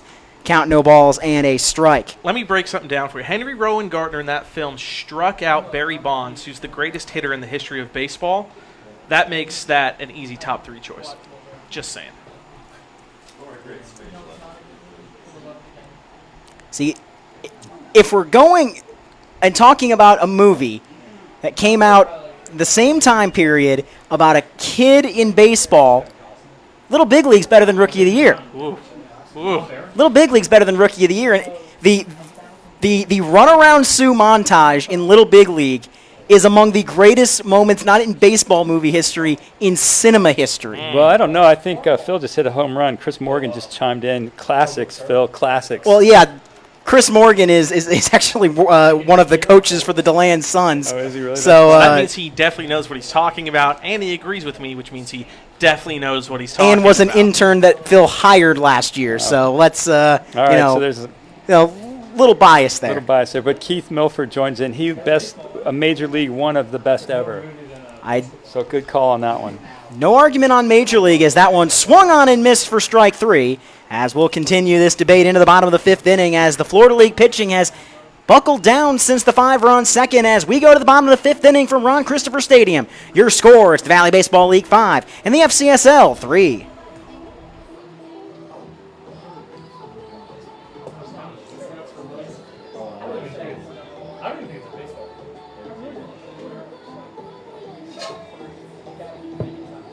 Okay. Chris Morgan. Chris is so much fun. Chris is chiming in. Froggy hired me, so mute point. Let's see. We got Lisa, the rookie. All right. Oh, now we got someone's asking. Dennis is asking for an interactive seminar, a webinar. We'll start a webinar around April or August 15th on the best baseball movies. And then Lisa Sadler Goodwin joins in. Sandlot #1. Keep those. I tell you what. Let's do this on Facebook. Top 3 movies. List your top 3, and we'll see what the majority thinks at the end of the game. What the consensus is. Yeah, the consensus is a better word. As now I'm actually going, as we came into this season, we asked each of the players to fill out a fact sheet about themselves, favorite movie, things like that. So I'm now actually going to go through some of our Florida League guys and what they think is the greatest baseball movie because they called it their favorite movie. We've got The Sandlot. We've got Benchwarmers. We've got For Love of the Game. We've got Field of Dreams. So Andrew Smith, thank you. Thank you, Smitty. Casey Todd says Moneyball. Dathan Pruitt also says Moneyball. Michael Harcum says The Sandlot. Darian Pruitt says Trouble with the Curve, the Justin Timberlake, Amy Adams, Clint Eastwood picture there. See if we find any other baseball movies here. All right, of course, Dennis is chiming in. Majority opinion does not mean best. True. But, we're going to debate semantics later. We're just going to go for majority opinion tonight and see where we stand. Doesn't mean best, but it does mean most popular. Yeah, that's what he says. Jacob Teeter says Bull Durham. Another vote for Benchwarmers, which I wouldn't put up there myself, but to each their own. That goes through all the Florida guys that actually filled out the sheet that we gave them at the beginning of the season. Chris Morgan says Fever Pitch. Isn't that the Jimmy Fallon Red Sox picture? I'm pretty sure you have to be a Boston Red Sox fan to like Fever Pitch. Not that it's a bad movie, but that's a movie by a Red Sox fan for Red Sox fans. 42, I will agree with you, Chris, is a very good movie. Is the first pitch in there for a strike 0-1. Just let's probably wrap up this movie talk as there is a game going on. But I will say, pretty cool that in the movie 42, the Jackie Robinson biopic, one of the scenes in that film took place at Sanford Memorial Stadium, home of the River Rats and Seminole County Scorpions. Nice, 6 degrees of separation from collegiate baseball. Very well done, Phil. That's why I get paid the big bucks, No balls, 2 strikes is the count on Javion Cody from the Leesburg Lightning as the 0-2 delivery swung on and missed for strike 3. As a new pitcher is in the game for the Valley League, it is another New Orleans privateer. It is Rafe Schindler as he gets a strikeout to bring up the next hitter in the FCSL order. That's the Winthrop Eagle and DeLand son, Matt Mulkey. Number 4, Matthew Mulkey.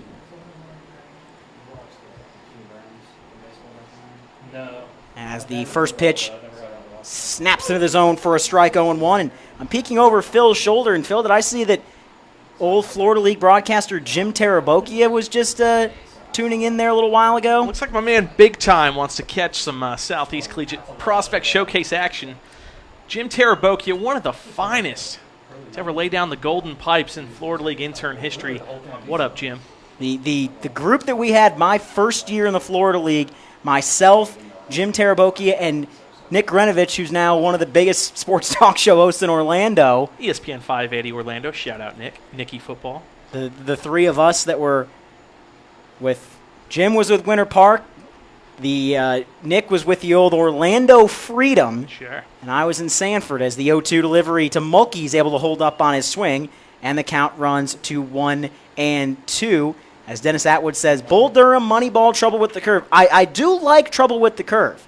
It's not all the way up there, but How are you going to hate on Summer Catch but like trouble with the curve? I like Clint Eastwood and Amy Adams. That's why. As the 1-2 pitch, high pop fly from Matt Mulkey in the center of the diamond. Middle infielders converge on it. Embler makes the catch. And there's 2 gone here in inning number 5. So that'll bring up the 10-hole hitter in the Florida League lineup in Kyle Ball. As Jesus Valoy joining in on the broadcast as he's back in DeLand. We've also got the pride of the Yankees and the Natural. We haven't mentioned the Natural yet, and that's – I feel like the Natural's never 1 or 2, but it's always in that kind of 3 to 6 area for almost everybody. You don't like the Natural as the first pitch swung on and missed by Kyle Ball 0-1. I mean, we got 2 votes for the Natural. Now, how do you not like the Natural? I mean, I don't not like it. It's Robert just Redford. not nearly as good as other movies about baseball. That's as the 0-1 delivery swung on and missed again by Kyle Ball, and the count runs to 0-2 as Schindler pitching very well thus far for the Valley League. Arjona went 3, Brace went 1. Now Schindler in his inning of work here in the bottom of the 5th inning with the Valley leading Florida 5-3. You realize if we keep this up, we'll be able to do a David Letterman top 10 list by the end of the game. A slow-rolling ground ball to the shortstop, throw to first base in time, as a nice play made by the middle infield, yet again by the Valley League, gets Kyle Ball for out number 3. We've played 5 innings. We've got 4 to go from Ron Christopher Stadium in Wingate, North Carolina with your score. It's the Valley Baseball League 5 and the Florida Collegiate Summer League 3.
Top of the 6th inning from Ron Christopher Stadium in this discussion about baseball movies without a game actually going on, as the Valley League leads it 5-3 over the Florida League in what has been a wildly entertaining contest. The Valley League with their 1 big inning in the top of the 2nd, but Florida League has chipped their way back into this one.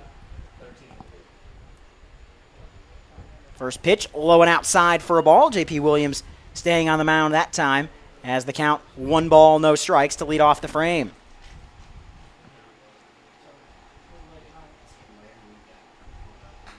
Pitch fouled back to the screen, and the count is even 1 ball and 1 strike on the leadoff hitter in Dom DeLisandro, who's 0 for 2 with a couple of punch-outs today. I want to give a quick shout out to my man Aaron Fitt from D1Baseball.com down there amongst the pro scouts. Had some nice words to say about Vlad Nunez on the old Twitter machine. So appreciate Aaron with the kind words and support of this great prospect showcase, not just for the Florida League, but for the Valley, the Ripken, the Sun Belt, and the Southern, all 5 leagues with aspiring young baseball players trying to make their mark and get their game to the next level of the pro ranks. Fitt also saying that he liked what he saw from Kyle Arjona on the mound as the 1-2, swing and a miss, strike 3. And they'll set down the looks like they caught him looking, but they'll set the runner down for the first out of the inning. 3 strikeouts now for Don DeLisandro, as that will bring up the ever-dangerous power hitter for the Valley Baseball League, J.D. Mundy, but maybe not until there's some discussion between the home plate umpire and Yeah, looks Valley like third base coach. looks like J.P. Williams there. He did a quick pitch. I think they're arguing that he didn't come fully set before delivering, and that coupled with his off-speed offering, hitter had no chance on that pitch. So he was complaining about that, and the third base coach had to come down and have a word for the home plate umpire as well. I thought it was a great pitch. Johnny Cueto does that sort of thing all the time for the Giants, and JP showing off that he doesn't just have the power sinker, but the slide piece as well with the quick release. First pitch of the at-bat misses to Mundy, 1 ball and no strikes, and you got to think that Williams being very cautious with Mundy, seeing what he did back in the second inning, launching the only home run we've seen thus far today. He's gone away from him twice. It's 2 balls and no strikes. This is the final game tonight, and we will run it back for 3 games tomorrow. The Cal Ripken League from the greater D.C. and Baltimore area, they'll play twice, a doubleheader at 10 and 1. They'll play the Southern League at 10 a.m. That'll follow at 1 o'clock, as right here, at least for the Florida League fans, will be on the Florida League Facebook page, as that one fouled off with the broadcast of the Florida League against the Cal Ripken Collegiate Baseball League. That game at around 1 o'clock. And then right here on the Valley League side of the Valley League Facebook page, it'll be the Sun Belt League taking on the Valley in the finale of this Southeast Collegiate Prospect Showcase. Ground ball to the shortstop is collected by Kyle Ball. His throw to first is in time, and J.P. Williams continues to throw the ball well. There's 2 gone here in the top of the 6th inning, as that'll bring up the 5-hole hitter in the Valley order, who is the new addition. He came in as a defensive replacement an inning ago. That is the Lubbock, Texas native and the VCU Ram playing for Charlottesville in the Valley League. His name is Zach Ching. First pitch to Ching is a fly ball into center field. Matt Mulkey is pushed back a couple of steps. He's there to make the catch, and it's a quick inning of work by J.P. Williams. He sets down the Valley the 4th consecutive inning where the VBL has been held off the scoreboard, as we move on to the bottom of inning number 6 here from Ron Christopher Stadium in Wingate. Your score, it's the Valley Baseball League 5 and the Florida Collegiate Summer League 3, as you're watching the Southeast Collegiate Prospect Showcase on Facebook Live.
Bottom of the 6th inning from Plyler Field and Ron Christopher Stadium in Wingate, North Carolina, home of the Bulldogs of Wingate University, as the first pitch of the bottom of the 6th inning is a nice breaking ball that snaps into the zone for a strike to Nick DeTringo. Count starts 0-1.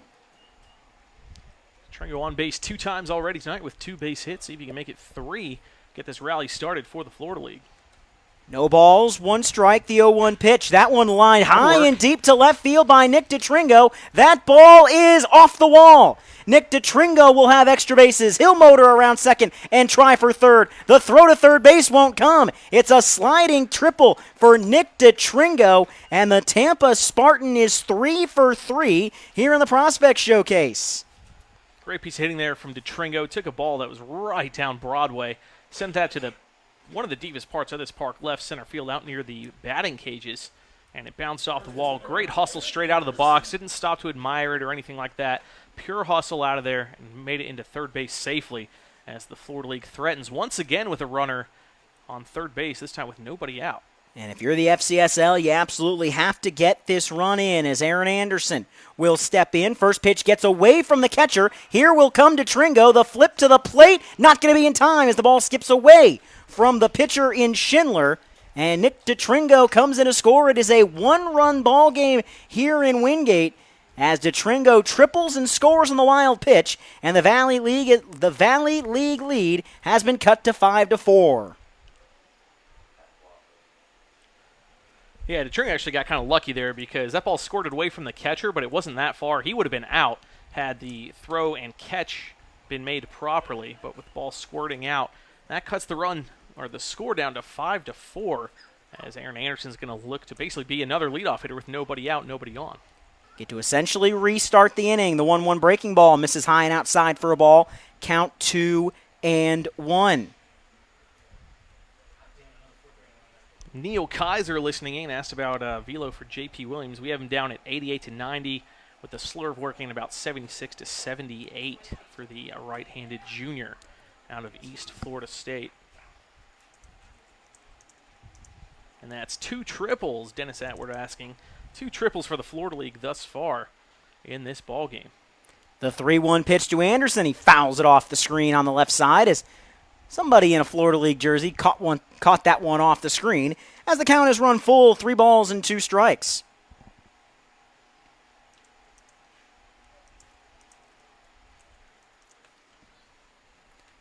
Full count to the left-handed hitting Aaron Anderson, and time is called, and they will do it again, that 3-2 pitch. That's an emphatic timeout call from the home plate umpire. Which is why I paused. I wasn't sure if he was asking for, that's one, is he's going to rule it a swing and a miss. Catcher Simonet will collect it. His throw to first is in time, and Anderson is retired. Going back to that time being called, I almost wondered if they were somehow calling it a balk and that the balk was a ball and you send the guy to first because he was so emphatic. Just took the K off the balk call and ball and just wanted to show off the legs. I guess got his steps in a little bit for the Fitbit. So Anderson retired on strikes. He's 0 for 3 today as the first pitch to the 3-hole hitter, that's Carrie Carpenter, misses low and outside for a ball. Count starts 1-0.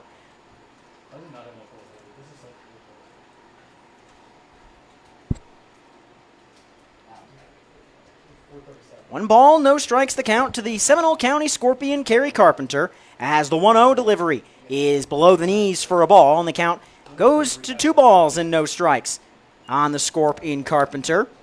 Those of you on the FCSL side, as we take a 2-day break in the league, everybody back in action on Wednesday as the 2-0 pitch to Carpenter is a big league pop-up on the left side of the infield. It'll wind up being the shortstop almost all the way back in left, as the vultured catch made in left field by Ching for out number 2.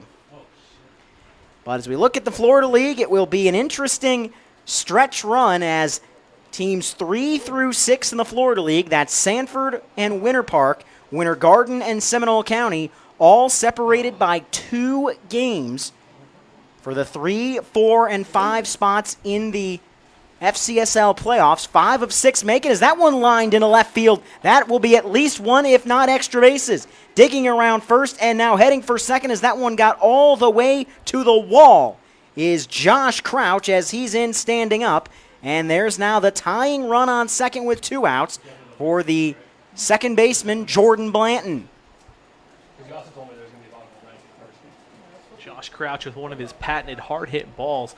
He's been scoring balls up all summer long, not necessarily always dropping for hits, but he hits a ton of line drives to the left side, able to get around on that one, pull it down the corner for an easy stand-up double. So the Florida League, after falling behind 5-0, now trails by just 1 run, the tying run on second base with 2 outs here in the 6th inning. Huge spot.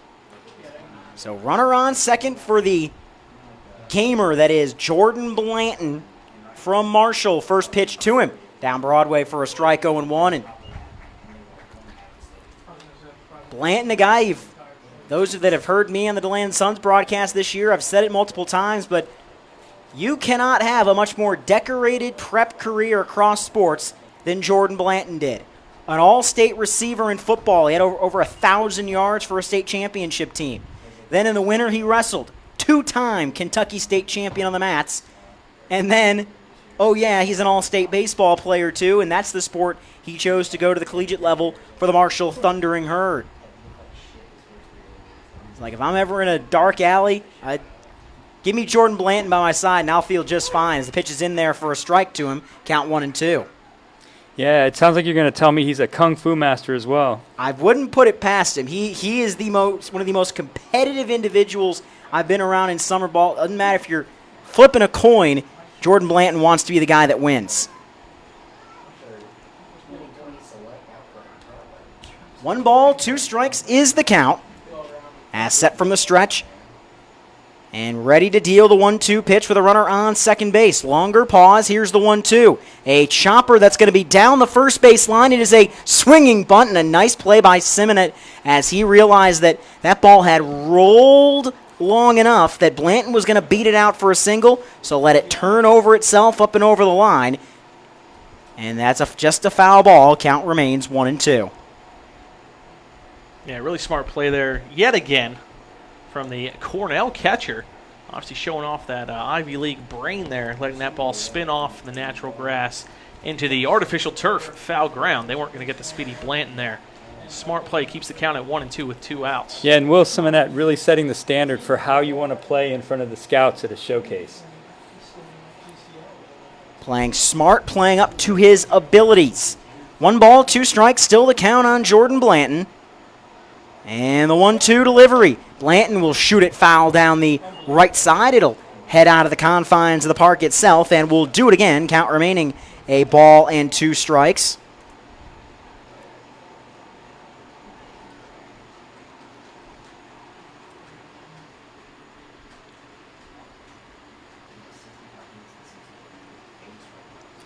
One, 2 the count as Schindler will turn and chase the runner back to the second base bag.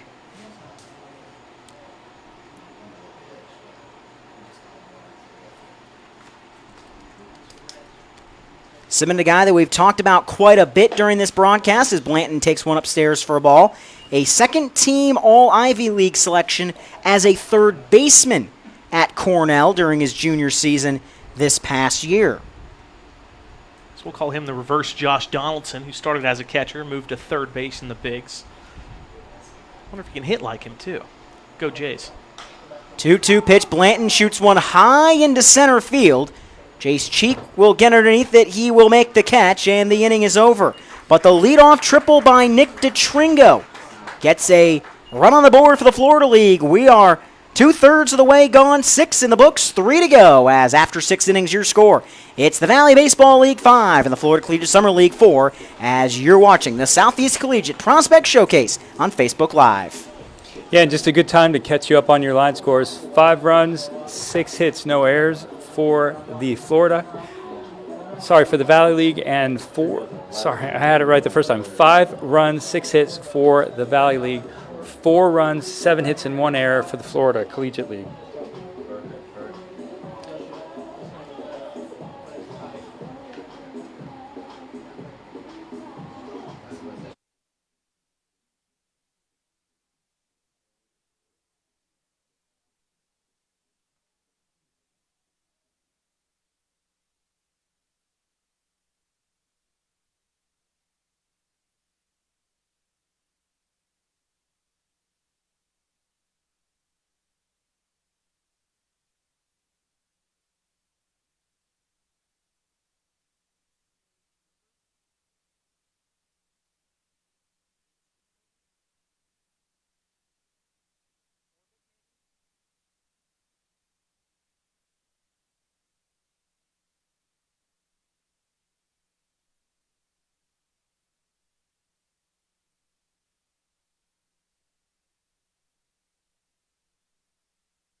we are in the top of inning number 7 from Ron Christopher Stadium in Wingate, North Carolina, as the Florida League will juggle the defensive alignment touch. Joe Burke is now playing first base. Adams Torres is now playing shortstop.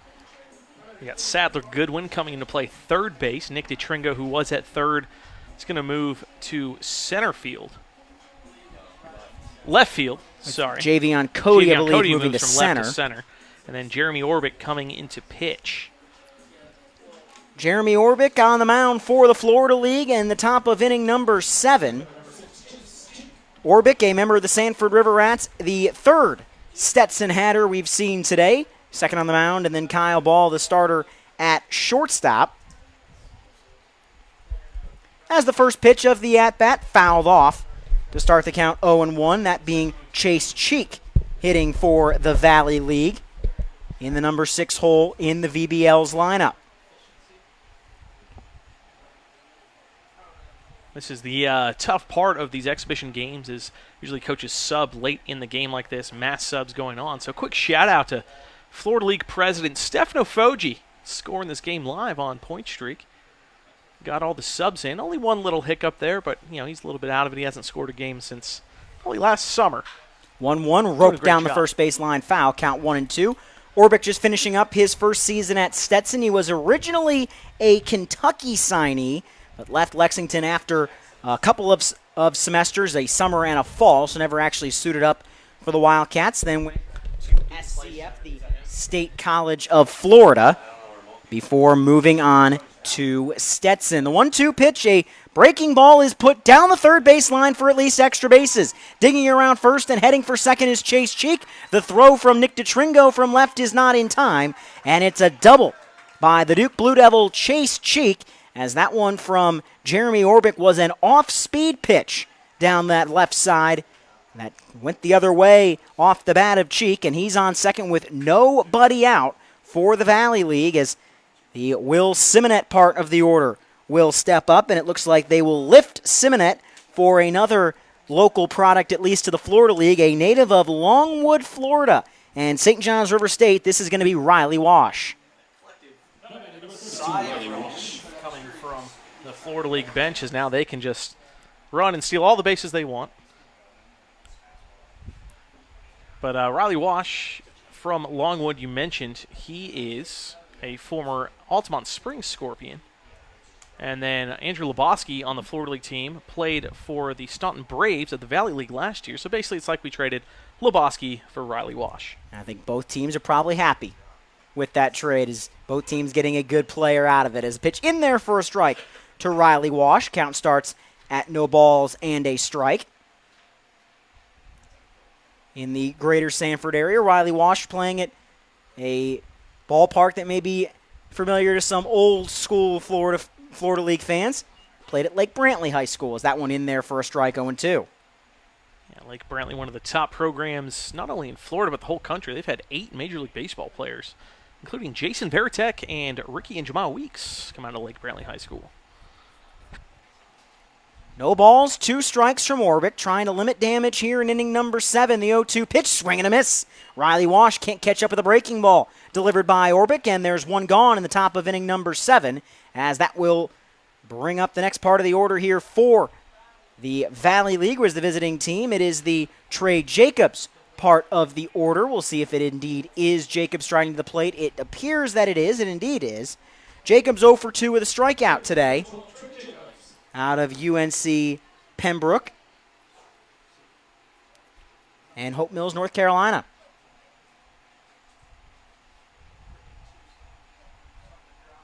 Orbick getting a big unproductive out for the first out of the frame, as he will look Cheek back to the bag, and no pitch will be delivered. For those of you that are tuning in and not watching the Home Run Derby, they are in the second semifinal at beautiful Nationals Park in D.C. The Chicago Cubs' Kyle Schwarber is one finalist, as a pitch is in there for a strike. No balls and a strike. The other semifinal, it's Muncy and Harper. Muncy has gone first. He's currently at 11 in the second round, but the hometown boy Bryce Harper is still the hit. You got to think that crowd is electric for Bryce Harper.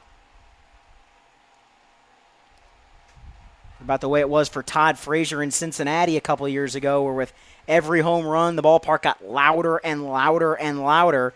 If Bryce Harper is anywhere close in tonight's derby, that place is going to be going insane in D.C. The 0-1 delivery upstairs for a ball. Count evens 1-1. Yeah, I hope Harper does well. I flew up to New Jersey the other day and placed a sizable bet on Bryce to go ahead and take home the home run derby crown. So come through for me, big dog. I'd appreciate it. Was he the betting favorite? Yeah, home park, he was the favorite, and I truly think he will win. As the 1-1 pitch in the dirt, nice stop made behind the plate. This is all for purely educational purposes only in 48 of the 50 states in the country. Like I said, flew to Jersey. We're good. We're good here. For informational purposes only. 2 balls and a strike is the count. On Trey Jacobs from Stanton. Runner will go. That ball is flown deep into left field. Nick DeTringo will track it, ranging back to the second base bag will go the runner. There's 2 gone now in the top half of inning number 7. Yeah, pretty fortunate for the Florida League right there that ball was put into play, as Cheek had a tremendous jump going to third base. Would have had that base stolen easily.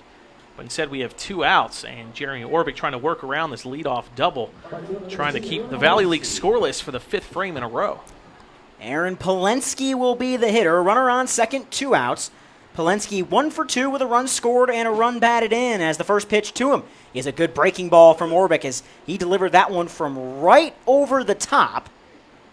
Dove down into the strike zone, count 0-1. Yeah, Orbick's curveball in his last start for the Sanford River Rats was absolutely on point, really impressive, and that's kind of the reason he's on this team, because he had such a good showing his last couple outings for Sanford. 0-1, another nice play made behind the plate by Josh Crouch, and the count will even at a ball and a strike. Crouch, one of 2 catchers making the trip for the Florida League. Likely to see Andres Ugarte out of Reinhardt in the Seminole County Scorpions. Probably see him tomorrow, or maybe in the back half of this game, depending on what Rich Billings and company decide to do. The 1-1 pitch is a bouncing ball back up the middle. Going to be a tough play for Kyle Ball. Kyle Ball makes the tough plays. Or Adams Torres, makes the tough plays. Those are probably the 2 best defensive shortstops in the league. Ball started. Torres makes the play for out number 3. Runner left in scoring position. The Florida League will look to tie it or take the lead in the bottom half of inning number 7. Your score, the Valley Baseball League 5, the Florida League 4, as you're watching the Southeast Collegiate Prospect Showcase on Facebook Live.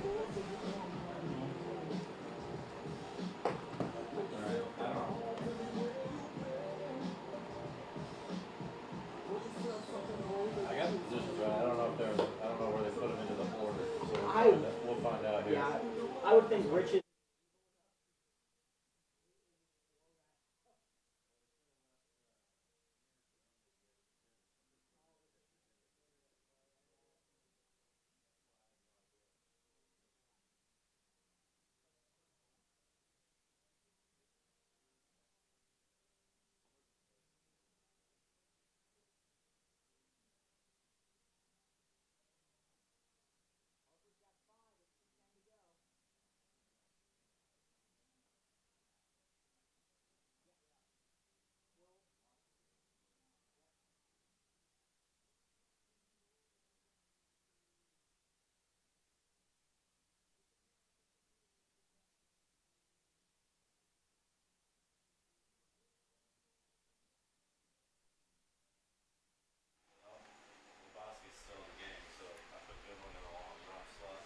So Andrew Lebowski will be the hitter for the FCSL, as first pitch from Schindler is at the knees for a strike. Count starts 0-1.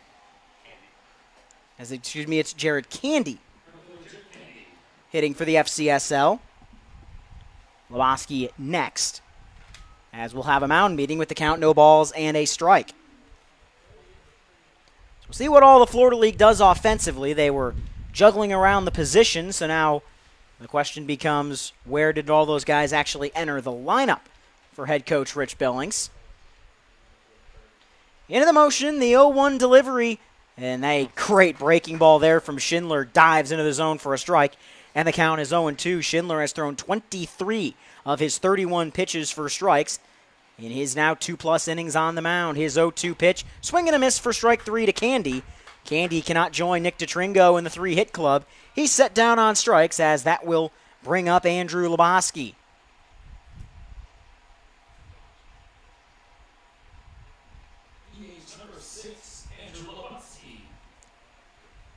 Leboski 0 for 2 with a strikeout today.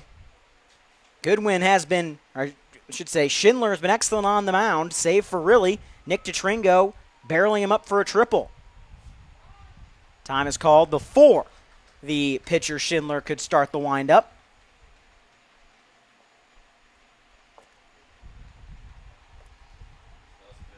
"5-4 in favor of the Valley League on top of the FCSL. Pitch runs low and outside for a ball. Count evens at 1-1. Or I should say moves to 1-0.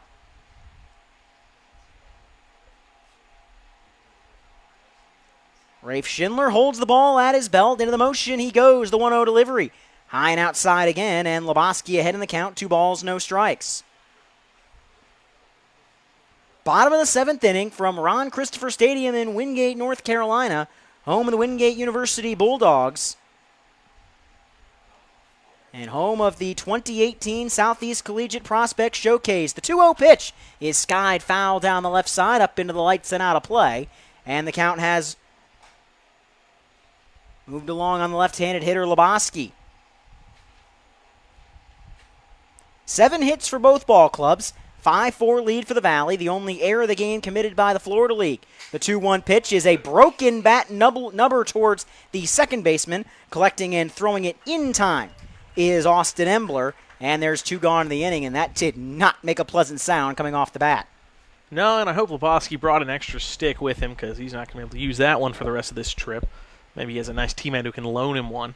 But Schindler doing a great job here in his 3rd inning of work. It's kind of interesting to see how Valley is throwing their pitchers out there. They had their starter go 3 innings, then a reliever came in for 1, and now Schindler's thrown 2 2/3 on his way to 3 innings, whereas Florida League has already thrown 4 different arms. In a showcase event, usually these guys only throw 1, maybe 2 innings, so to have 2 different guys throw 3 innings plus for the Valley is very interesting. I wonder if that has something to do with the fact that they're still playing right now.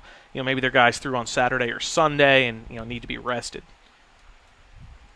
Into the motion, the pitch to Sadler Goodwin is in for a strike. 1 ball, 1 strike is the count on the reigning Florida League most valuable player from a season ago. We talked about summer leagues earlier on in the broadcast. He's in his 2nd this season as he swings and misses at a 1-1 pitch. He started the summer up in the New England League, playing for the Upper Valley Nighthawks of the NECBL, before deciding to return for another summer under Coach Jay Welsh in the Winter Garden Squeeze. 1 ball, 2 strikes the count from Rafe Schindler. His 1-2 is low for a ball, and the count has now run even on Sadler Goodwin. Deuces are wild. 2 balls, 2 strikes, 2 outs.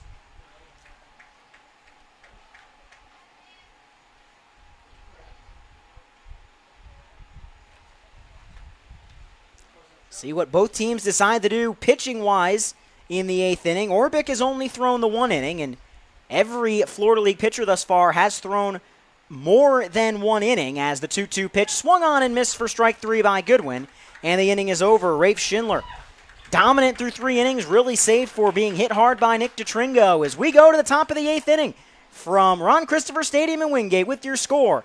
Valley 5, Florida 4, as you're watching the Southeast Collegiate Prospect Showcase on Facebook Live.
top half of inning number 8. The Stetson Hatter, Jeremy Orbick, remains on the bump, but we'll have a new hitter for the Valley League, and it's another Central Florida guy, not college, but his hometown. It is Oraj Anu out of Wallace, CC. He is a New Market guy for Valley as he takes first pitch inside for a ball. Count starts at 1-0. Pop quiz, where's Wallace Community College? I believe it's in Alabama. That is correct. Did you have that looked up? No, but You were mid-Google. I was mid-Google to see where I did do the scouting reports on all of these guys, Phil. Yeah, I guess that's fair.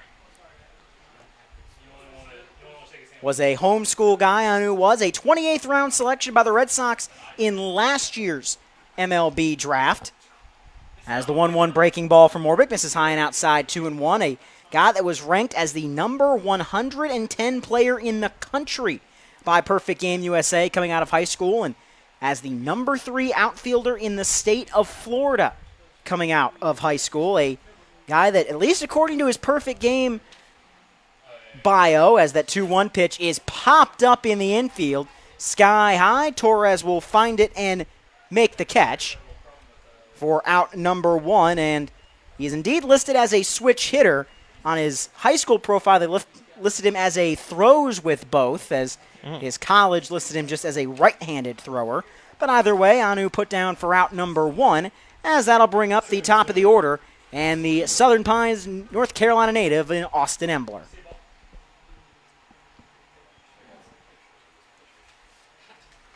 And the update from the home run derby is pitch low and outside for a ball. Bryce Harper is into the finals, so it's all NL finals. It's Schwarber, Harper, Nats, and the Cubs for the home run derby championship, which is followed, at least in television terms, as the pitch is in there for a strike on the outer half, 1-1, by my favorite part of All-Star Weekend, the Legends and Celebrity softball game. Sure. Who doesn't love a good softball game? Especially with legends and celebrities involved.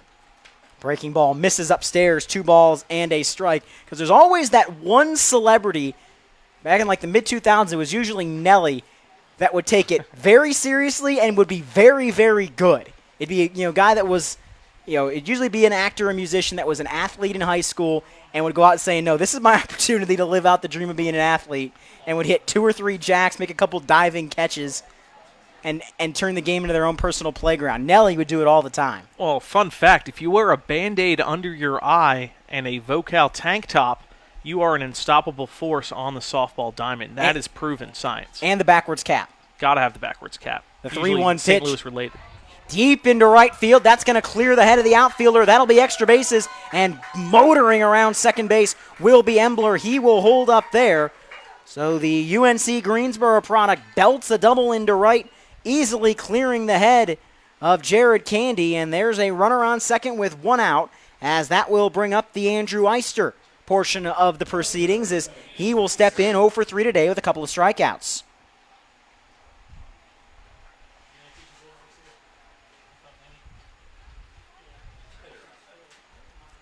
Doesn't matter what the All-Star game is. Love the Legends and Celebrity softball game. Love the celebrity game during the NBA All-Star game. That's my favorite one for sure. Though they watered it down this year, I couldn't even name half the guys who were in the NBA celebrity game. So that one kind of has taken a hit. But back in the 90s, heaven. Broken bat, it sounded like. Base hit into left field. They will hold the runner at third as DeTringo gets it into the cutoff man for a runner on the corner scenario. Well, the last, before maybe this year or last year, you had the run where the 4'2" Kevin Hart won about 6 MVPs in a row because it was the fan vote, and Kevin Hart is a rather popular individual, including the year where the acting Secretary of Education, Arnie Duncan, had about 26 points, 12 boards, and about 8 assists. Guy that was the captain of his team, I believe, at Harvard during his collegiate days. But that'll spell the end of the day for Jeremy Orbick. He will head out, and there will be a new pitcher for the FCSL when we come back. There's runners on the corners, 1 out for the Valley League as they try to extend their lead over the Florida League. Currently 5-4 as you're watching the Southeast Collegiate Prospect Showcase on Facebook Live.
Get the radar guns out, ladies and gentlemen. It's Zebulon Vermillion who will pitch for the Florida League, and this is a guy that in his short time with the Sanford River Rats has become the talk of the Florida League because he has a blistering fastball. He throws very, very hard. He sits about 93, 94. We've seen him touch all the way up to 97 before. Just finished his freshman year at Arkansas, who had a pretty decent year in the College World Series, the national runners-up. So huge spot for Zeb here, trying to get the final out of the last 2 outs of the inning, I should say, and keep this a 1-run ball game. As first pitch from Vermillion, in there for a strike, 0-1, and Matt Carper joining us on the Valley Baseball League Facebook page for tonight's broadcast, and liked hearing the story about Thaddeus Ward, and I had forgotten that he was a Stanton Brave a couple of summers ago. It was a swing and a miss, runs the count to no balls and 2 strikes. The reason I tell the story about Thaddeus is I've actually known that kid since he was about 11 years old. He got drafted this year by the Red Sox in the 5th round and is playing up with the Lowell Spinners in the Red Sox organization. I had forgotten that T, as I call him, was in the Valley League a couple summers ago, so a bit of a 6 degrees of separation there, telling the story about hooking in Shane McClanahan, Thaddeus Ward, and the guy that started this game for the Valley League in Kyle Arjona. Yeah, just to sub in for the Valley League, we have Alex Bratt in, a 6'4", 210-pound junior from Melbourne, Florida. And Lee County seems to be a bit of a theme tonight as Alex Bratt plays his college baseball in Lee County, Florida, for a team that where I broadcast in the Florida League they don't like very much. That would be the FGCU Eagles, Florida Gulf Coast University. If you are a casual college sports fan, you may know FGCU as Dunk City. 0-2 pitch from Vermillion upstairs for a ball, 1-2. Probably my favorite stat about Zeb, besides the fact that he throws super, super, super hard. This year as a freshman at Arkansas, he had 11 strikeouts, no walks in 9 1/3 innings. He was the #1 prospect coming out of Kansas, the Jayhawk State. That one fouled off, count 1 ball and 2 strikes. And Matt, great to hear that you had such a great experience with T up in Stanton, and agree 100%. He is a great young man. I was able to talk to him the day he got drafted by the Boston Red Sox, but enough about my classmates. 1 ball, 2 strikes the count from Vermillion as he deals to Alex Bratt out of Florida Gulf Coast University. It's the Razorbacks against the Eagles as the 1-2 pitch, swing and a miss, strike 3, and Vermillion sets down the FGCU product, and there's 2 gone here in the top of the 8th inning as Zebulon Vermillion comes in and lights up the radar guns a little bit, up above 90 miles an hour. So that will bring up J.D. Mundy, and what a spot for J.D. Mundy. Had the solo shot back in the 2nd inning that jump-started the Valley League's 5-run inning. That is the difference in this ball game. First pitch from Vermillion, and this is Casey at the bat. This is power versus power, Vermillion versus Mundy. I'm super excited right now. This is a great matchup. Right-handed Vermillion, left-handed hitting Mundy. He already has 1 bomb this year. Vermillion throws super, super hard. He swings super, super hard.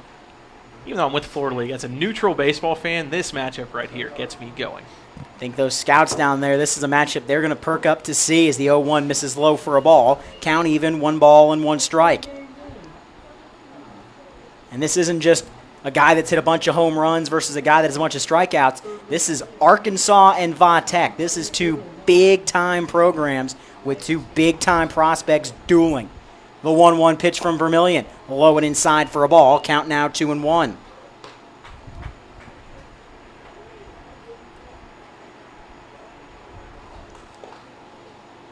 Two balls and a strike. A nod from Zebulon Vermillion, the Arkansas Razorbacks. 2-1 pitch. Mundy, did he go? Yes, he did, and deuces are wild. 2 balls, 2 strikes, 2 outs. This is terrific. That's all I got. Vermillion trying to set down Mundy with runners at the corners to give Florida League A chance at the bottom of the 8th inning, down by just a run. Power v. Power, the 2-2.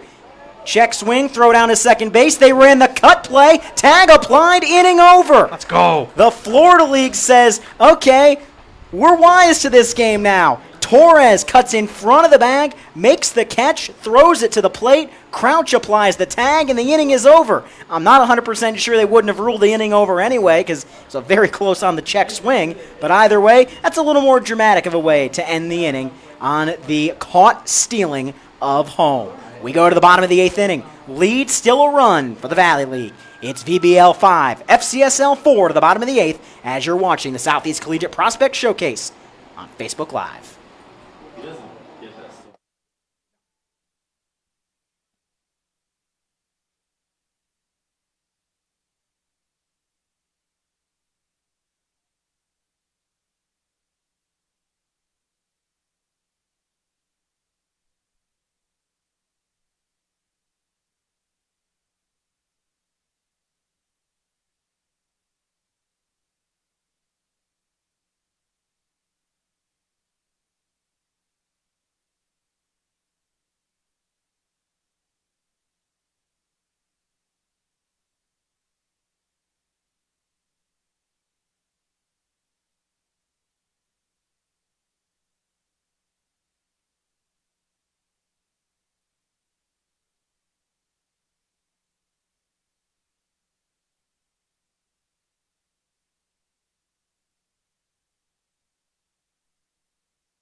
We are in the bottom of the 8th inning in what has been, if nothing else, a high-quality baseball game as the first pitch runs low and inside for a ball to Alex Jackson, 1-0.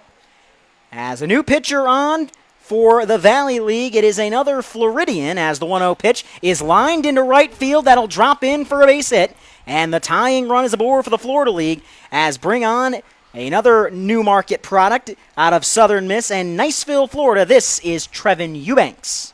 Yeah, and that was Alex Jackson with the base knock to right field. Came in as a defensive replacement a couple innings ago out of Wichita State. Nice piece of hitting there against Eubanks to put the tying run on first base with nobody out. Adams Torres out of UCF coming up to the plate. So now the question starts at least peeking into your mind.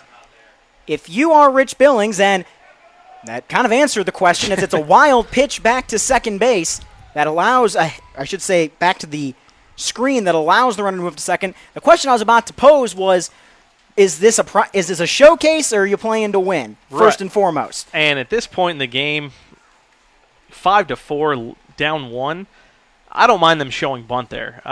It's tough for Torres, but they might make it up for him by starting him tomorrow or something like that. But to have to sacrifice bunt in a showcase game, I mean, bunting's a part of the game, so it's important. You know, people want to see that you can do it.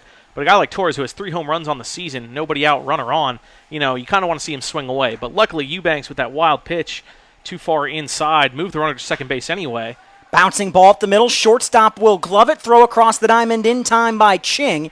Ching on to Mundy, but ahead to third base goes Adams Torres. And here comes the hottest man in the FCSL lineup. It's Nick DeTringo, who could tie the game with something elevated or with just an old-fashioned base hit, which would be his 4th of the game. And a Division II guy from the University of Tampa, I think Nick DeTringo has very well acquitted himself of why he's one of the better prospects in the Florida League with how he has performed tonight. Yeah, Valley bringing the infield in here with a tying run just 90 feet away for the Florida League. Big spot here in the bottom of the 8th. Big swing and a miss by DeTringo as it'll be back-to-back DeLand Suns to try to get this run across. DeTringo and then the FCSL Home Run Derby champion, Joe Burke, in the on-deck circle. Yeah, tough spot for Eubanks facing the top of the order for the Florida League, which has been very effective in the game thus far, providing nearly all the offense.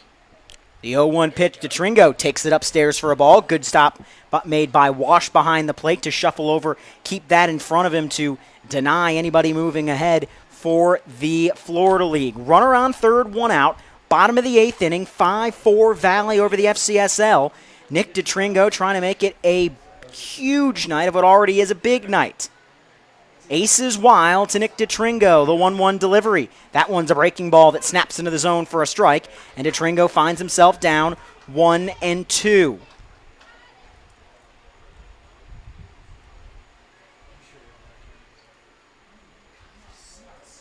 One ball, two strikes is the count. From Trevin Eubanks to Nick DeTringo, Joe Burke in the on-deck circle, the 1-2 fastball is a bouncing ball to second. They'll pump fake the runner. Now he will get in between third and home, and they'll chase the runner back to third. They got DeTringo at first, and that one could have been dangerous for both sides. Winds up just being a ground out that keeps the runner at third. A well-struck ball from DeTringo just hit it very hard right at the second baseman, who was able to look the runner back, get the out, and keep that tying run at third. And if the Florida League is going to tie this game or take the lead, it's going to have to at least be extended by Joe Burke. Yeah, Embler with a nice play there, infield in, and that ball was hit literally right to him. Nothing that Alex Jacks could do on third base. He thought about breaking for home after Embler threw over to Mundy at first, but held back, and it's going to give Joe Burke a chance to swing the bat, which is probably a pretty good idea. This guy had 23 home runs this season at Kentucky Wesleyan, 5th overall in Division II across the entire country, and was the home run derby champion in the Florida League last weekend. So huge spot for Burke. We'll see what he can do with the stick. Hit almost double the home runs of anybody else as he hits that one sky high into right center field, but it will stay in the yard as underneath it is the center fielder Cheek, and the inning is over. Florida League leads the tying run on third. We go to the 9th. It's the Valley League 5, the Florida League 4. And a reminder, fans, that the action does not stop in the Southeast Collegiate Prospect Showcase. We will play 3 games tomorrow across platforms. 10, 1, and 4, the 2 teams involved today. It'll be the Florida League and the Cal Ripken League. You can find that game on the Florida League website, on Florida League Facebook page, I should say, at 1 o'clock. And then at 4 o'clock, wrapping up the events, it'll be the Sunbelt League taking on the Valley Baseball League at 4 o'clock, the 10 a.m. game in this triple header. Our friends from the Cal Ripken League will take on the Southern Collegiate Baseball League. We're back with the 9th right after this. Brian, let me jump in there real quick. I'm just curious. So Cal Ripken comes in for a doubleheader tomorrow. Does that really matter? Do any of the teams have an advantage here coming in the day ahead? Is it just, do the players still have the same amount of chances to show up for the scouts? I think so. I think a lot of what you're going to see from the Cal Ripken League, this is just a guess, I don't know their plans or I'm not privy to any of their information, is you're probably going to see a sort of a Game 1 roster and a Game 2 roster. There maybe be a couple guys that cross over, but you'll run out a 10 and your 5 or 6 pitchers in Game 1, and you'll run out a different 7 or 8 guys and a different 5 or 6 pitchers in Game 2. So as long as that second group can kind of stay limber, the afternoon heat doesn't get to them, I don't think it'll be a big advantage for either group. The only advantage I could see there is, I would assume the Cal Ripken League, they are in town tonight, even though they don't play until tomorrow. You would assume they're already in town tonight, so they can be at the ballpark early in the morning tomorrow, not driving all the way down from the D.C. area. But all teams are going to be staying in the hotel, save for the Southern Collegiate League, where you're already based here in North Carolina. All teams are going to be staying in the hotels. They're all going to kind of get the same night's sleep. And the Ripken League playing the doubleheader, you're going to probably have kind of 2 different sets of Ripken guys in those 2 games. So top of the 9th inning of what, as someone in the chat said, this is a high-level baseball game. You put these 2 teams against teams that are in the Super Regional and that, and they would fit, as the 1-0 delivery from Vermillion is fouled back to the screen, and the count is even, 1 ball and 1 strike. Yeah, I was going to jump in on that. You can thank Phil for that with that J.D. Mundy matchup. So it's time to play. This game is as good as And Dennis chimes in, as good as an NCAA D1 Super Regional. Can't argue with that whatsoever. This is a game that would not be out of place whatsoever, being played in June on national television, as the 1-1 breaking ball from Vermillion is snapped into the zone for a strike, and the count is 1-2. That's one of the nicest things about Vermillion on the mound. He's got the power fastball, but he doesn't know if it's a slider or a cutter, but when he throws it, it's very effective, and guys who are sitting on a 93-mile-an-hour fastball don't usually hit the breaking pitch very often. 1-2 in the dirt for a ball. It's a good thing for Zeb Vermillion, but it's a good thing almost never else as a pitcher when the question, so what'd you just throw there?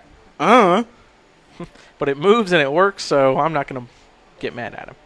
The 2-2 is bounced over to third. Collected throw is in time, and there's one gone in the inning as Sadler Goodwin tosses it across to Joe Burke for out number 1, as that will bring up, I believe, Chase Cheek here in the order with, Ching.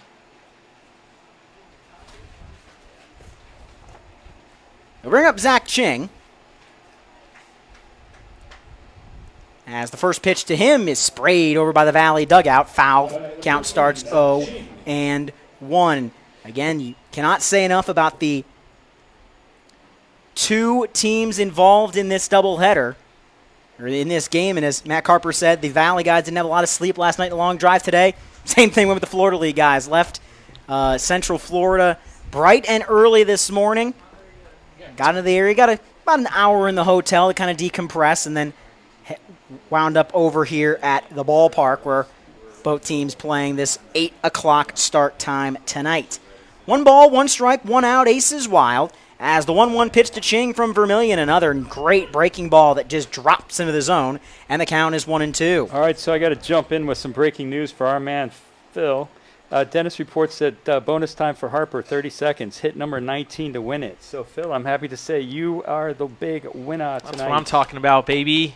Let's go, Bryce. For informational purposes only, of course, as the 1-2 pitch fouled off, and we'll do it again. Yeah, no betting at home. Unless you are in New Jersey or in Vegas, then... But yeah, you got to fly to New Jersey in order to make it. I paid for my flight with my future winnings. I just knew it was going to happen. Nice. Good work. Good work done on the mound and in the press box. As the 1-2 delivery, swing and a miss, strike 3, and Vermillion sets down Ching, and there's 2 away. Kyle Schwarber wins what I call the Josh Hamilton Memorial Award, even though Josh Hamilton isn't dead yet.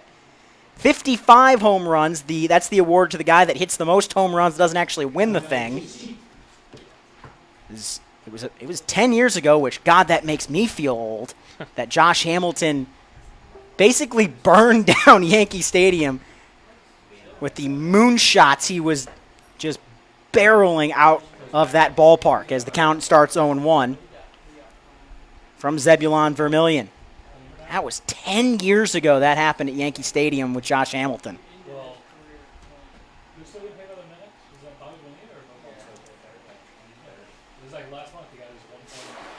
No balls and 1 strike from Zeb Vermillion. His 0-1 delivery is upstairs for a ball. Count is even at a ball and a strike. Of course, the All-Star game itself tomorrow in D.C. Probably a good idea to get those Ripken guys out of there, out of the D.C. area, as the 1-1 pitch fouled off, count 1-2, before the insanity that is today and tomorrow in D.C. as Nationals Park, of course, the host of All-Star festivities. I just want to make a quick shout-out here. It's an absolute travesty that former Florida League pitcher Jacob deGrom is not starting the All-Star game for the National League. I know Max Scherzer's having a great year, a tremendous year even, but Jacob deGrom, my goodness, give him a break. He plays for the Mets. Give him something. The pitch is swung on and missed for strike 3, and a 1-2-3 frame worked by Zeb Vermillion. So the Florida League need 1 to tie, 2 to win. We go to the bottom of the 9th inning, 5-4 Valley.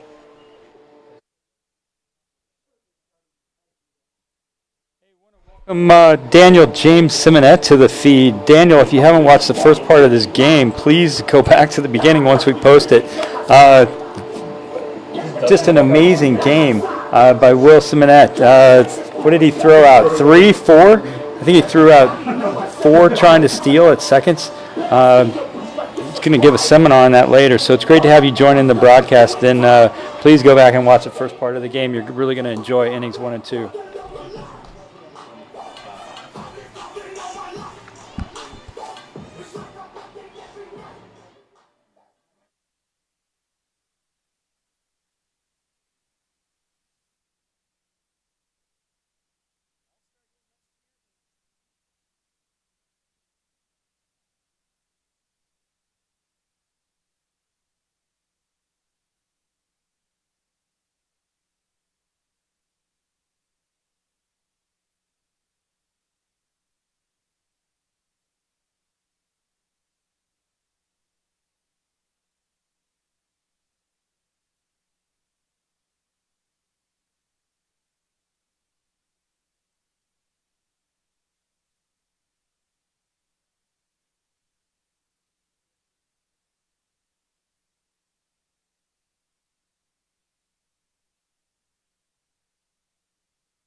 With the game on the line in the bottom of the 9th inning, should serve as no surprise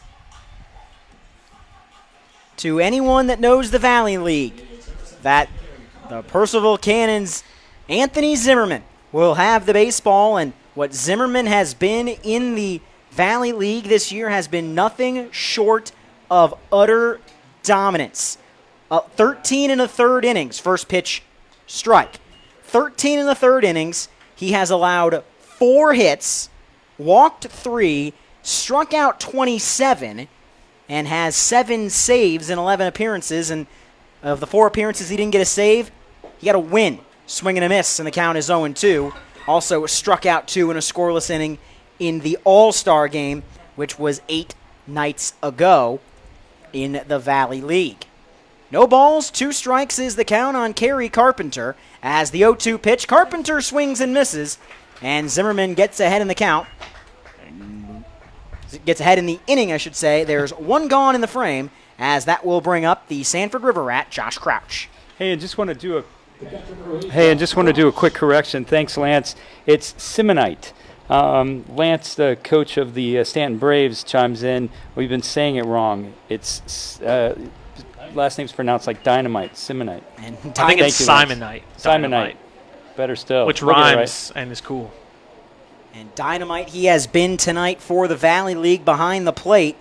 And that'll go down as the best segue of the night, Ryan. That is absolutely perfect. The 0-1 snaps into the zone for a strike to Crouch, and the count is 0-2. A well-played baseball game tonight. Only 1 error between the 2 teams. Good pitching, good hitting all the way around, and we'll see if Zimmerman can lock it down for the Valley League. Time is called and will remain 0-2.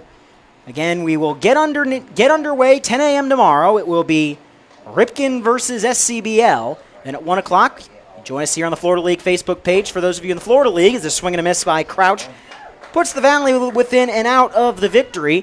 1 o'clock, join us here on the Florida League Facebook page for the Florida League against the Ripken League.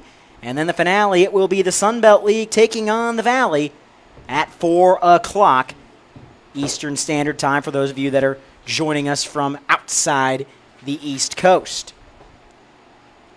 Final hope for the FCSL is Jordan Blanton, who's been on base once on a walk today, as the Fordham product Zimmerman's first pitch is low for a ball to Blanton. 1 ball, no strikes.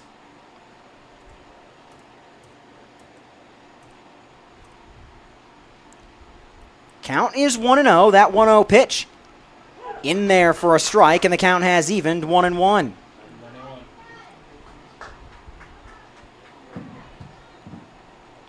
One ball, 1 strike, 2 gone, as the 1-1 pitch from Zimmerman is a great breaking ball, but doesn't quite catch the outside corner, and the count runs to 2-1. 2 balls, 1 strike to Jordan Blanton of the DeLand Suns, the Marshall Thundering Herd. 2-1 from Zimmerman. Blanton swings and misses, and the count now 2 balls, 2 strikes, as the FCSL down to their final strike.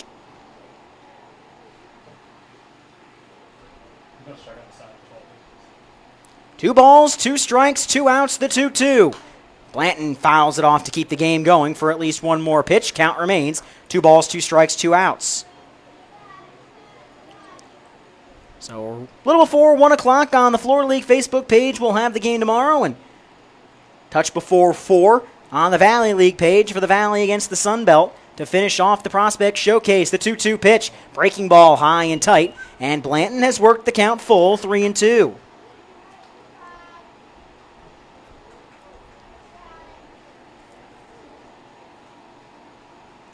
Full count to Jordan Blanton, trying to put the tying run on base. Zimmerman's 3-2 pitch is popped up foul, and we'll do it again.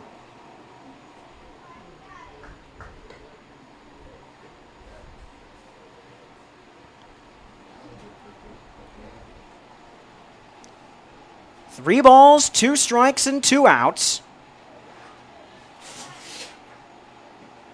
Into the motion goes Zimmerman. His 3-2 pitch is low for ball 4. Jordan Blanton is on for the second time today, and this game continues. The Valley thought they had won this game, but the ball game will continue with the tying run at first and the winning run coming to the plate, and it looks like it's going to come to the plate in the person of Jared Candy.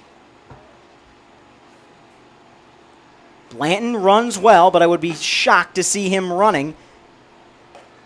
The catching has been very good tonight for the Valley League. First pitch misses the zone for a ball. 1-0 to Jared Candy. Candy trying to find a gap against Zimmerman, which has not happened much in the Valley League season. The 1-0 pitch, low and outside for a ball, 2-0.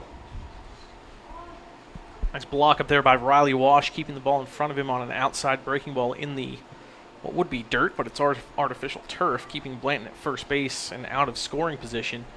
Blanton, I still can't believe he took that pitch on 3-2. Fastball low and outside. It was pretty close.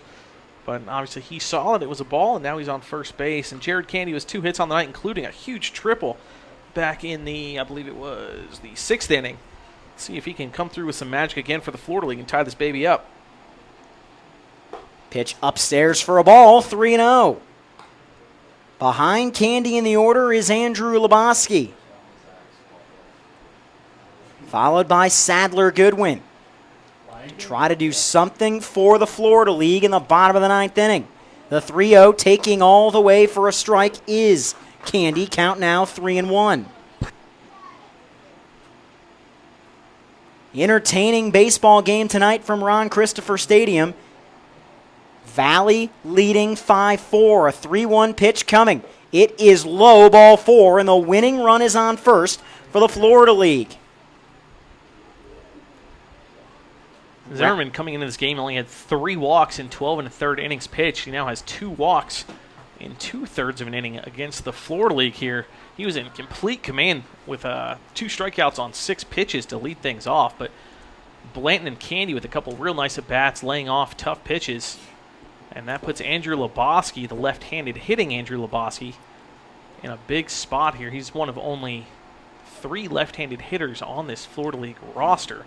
So it's an ideal matchup for Lebowski, who's hitting on the season a cool .388 for the Sanford Riverettes. He has 26 hits and 67 at-bats, 15 runs scored, and 11 RBIs. 481 on base, 448 slugging, 929 OPS. Huge spot for the Nova Southeastern Sharks. This is the 5th batter of the inning that will be faced by Zimmerman. He has not faced that many batters in over 2 weeks. Each of his last 6 appearances, including the All-Star game, he pitched an inning and either faced 3 batters or 4.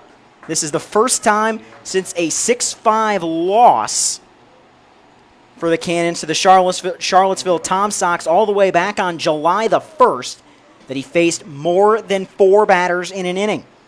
He's given up 2 walks, and he misses low again. 1 ball, no strikes to Andrew Lebowski. And in case anyone is wondering, we discussed this scenario earlier between all the leagues participating. Games can end in a tie here. You know, each league only brought certain amounts of pitching, so if that happens, we can end in a tie. Zimmerman trying to avoid that as he pitches one in there for a strike, and the count is even. 1 ball and 1 strike from Zimmerman to Andrew Lebowski. 0 for 3 with a strikeout today is the Sanford River Rat. Zimmerman comes set, the 1-1 pitch, swing and a miss, and the count is 1-2, and yet again, Zimmerman is a strike away from getting out of the inning with the Valley League taking a 5-4 win. Yeah, that's a pitch that Lebowski loves to hit. The outside fastball, he's a huge fan of going opposite field with it. As you can see, the Valley center fielders shading to the left field side of the field. There goes Blanton. That ball shot down the line and left. That is going to be a fair ball. Tie game at least. Being held up at third is the runner. It's a game-tying RBI double from Andrew Lebowski, and we are even at 5. The Florida League has done what, at least in the Valley League, is unthinkable. They have scored off of Anthony Zimmerman. Great piece of hitting from Lebowski. As I mentioned right before he slapped it over, he's a huge opposite field guy, loves going gap to gap. That one he just flared off to the left side, dropped it in right to the right of the left field line. That's a lot of directions, I know, but it landed fair in there for a double. Blanton held at third base. He didn't have a good enough jump to come all the way around from Candy held at third base, I should say. Blanton scored. First pitch fouled off down the right side. And that's going to bring up Sadler Goodwin, the reigning Florida League MVP from last year. Remember the Winter Garden squeeze. A simple base hit here will equal a win for the Florida League. He sits with an 0-1 count against Zimmerman. And all the pressure has now shifted on to Zimmerman because worst case scenario for the Florida League is a tie. Pitch is in there on the inner half for a strike, and the count is 0-2. So if you're Goodwin, there's nothing to lose here because you can't lose here. Yeah, but a tie is like kissing your sister, and no one really likes doing that. So I'd like him just go ahead and get a base hit here. That's obviously the plan, but all the pressure on Zimmerman, and he's been able to respond to it, and he does. Swing and a miss, strike 3. And ladies and gentlemen, it's perhaps apropos tonight that these two evenly matched teams will end in what at least we think. We're kind of waiting for both teams to get out of the dugout and confirm it, and now they do. This game will end in a barn-burning 5-5 tie. And Graham, Phil, I don't think you can ask for more from this game. These two teams are about as evenly matched as you can get, and it truly is apropos that this game has ended in a 5-5 tie. Yeah, great equal matchup here. We saw plenty of great pitching, plenty of great hitting, and, I mean, just looking at the scoreboard, if you take away the second inning where the Valley scored all 5 of their runs, which obviously you can't just take it away. I mean, they did a great job with the home run from Muncy, and then all the other hits that I think they had 5 or 6 hits in that inning. That was really impressive. But how about the Florida League battling back 5-0 early on in the game, just chipping away, despite getting thrown out multiple times on the bases. Came through with some clutch hits. DeTringo with 3 hits, Candy with the RBI triple, and of course Lebowski with the game-tying double there with 2 outs and 2 strikes on him. Absolute clutch hitting from the Florida League. This is probably the best feeling tie that a team can have. Usually they're kind of upset they didn't get the win, but to come back like that from 5-0 down, really impressive stuff from this Florida League prospect. This best you can compare it to would be, we just watched the World Cup, would be being down 2-0, 3-0, and getting the point out of it. If you're the Florida League, you have to be overjoyed right now, especially Devin Meyer exits the game after an inning and 2/3. 7 1/3 shutout innings from the Florida League bullpen down the stretch. And for the Valley League, able to get the outs when they needed to keep the Florida League from getting that big inning. And this game ends in a 5-5 tie. Yeah, you couldn't ask for more. I mean, got some nice plays from some great players, both offensive and defensive, and some really good pitching. I'm with you, Phil. It's interesting the way the run stacked up, that second inning, and then just to see the battle, the Florida League come back and battle in the third with 2 runs, in the fourth with run, in the sixth with another, and then to tie it up in the ninth. Just really outstanding performances. And if you're a scout, I think you really have a lot to think about now. You've got to see some good pitching on the mound. You've got to see some really good Simonite with his performance behind the plate. I mean, a lot of talent in this league, and I think they showed it tonight. It was a great night for baseball, the weather and the baseball itself here from Ron Christopher Stadium in Wingate, North Carolina. Fans, that will wrap up our coverage from the Southeast Collegiate Prospect Showcase tonight. Again, 1 o'clock on the Florida League Facebook page for the Florida League against the Ripken League.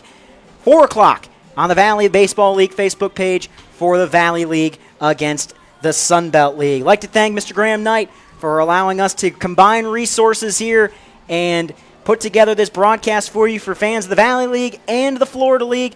Thank Phil Trinery. He'll be with me on the Florida League side tomorrow for the second FCSL game. But for the entire crew here at Wingate University, I'm Ryan Murphy saying, may green be the grass beneath you, may blue be the skies above you, and may tomorrow be as fun as today as we tie in the Southeast Prospect Showcase 5-5. Good night, everybody.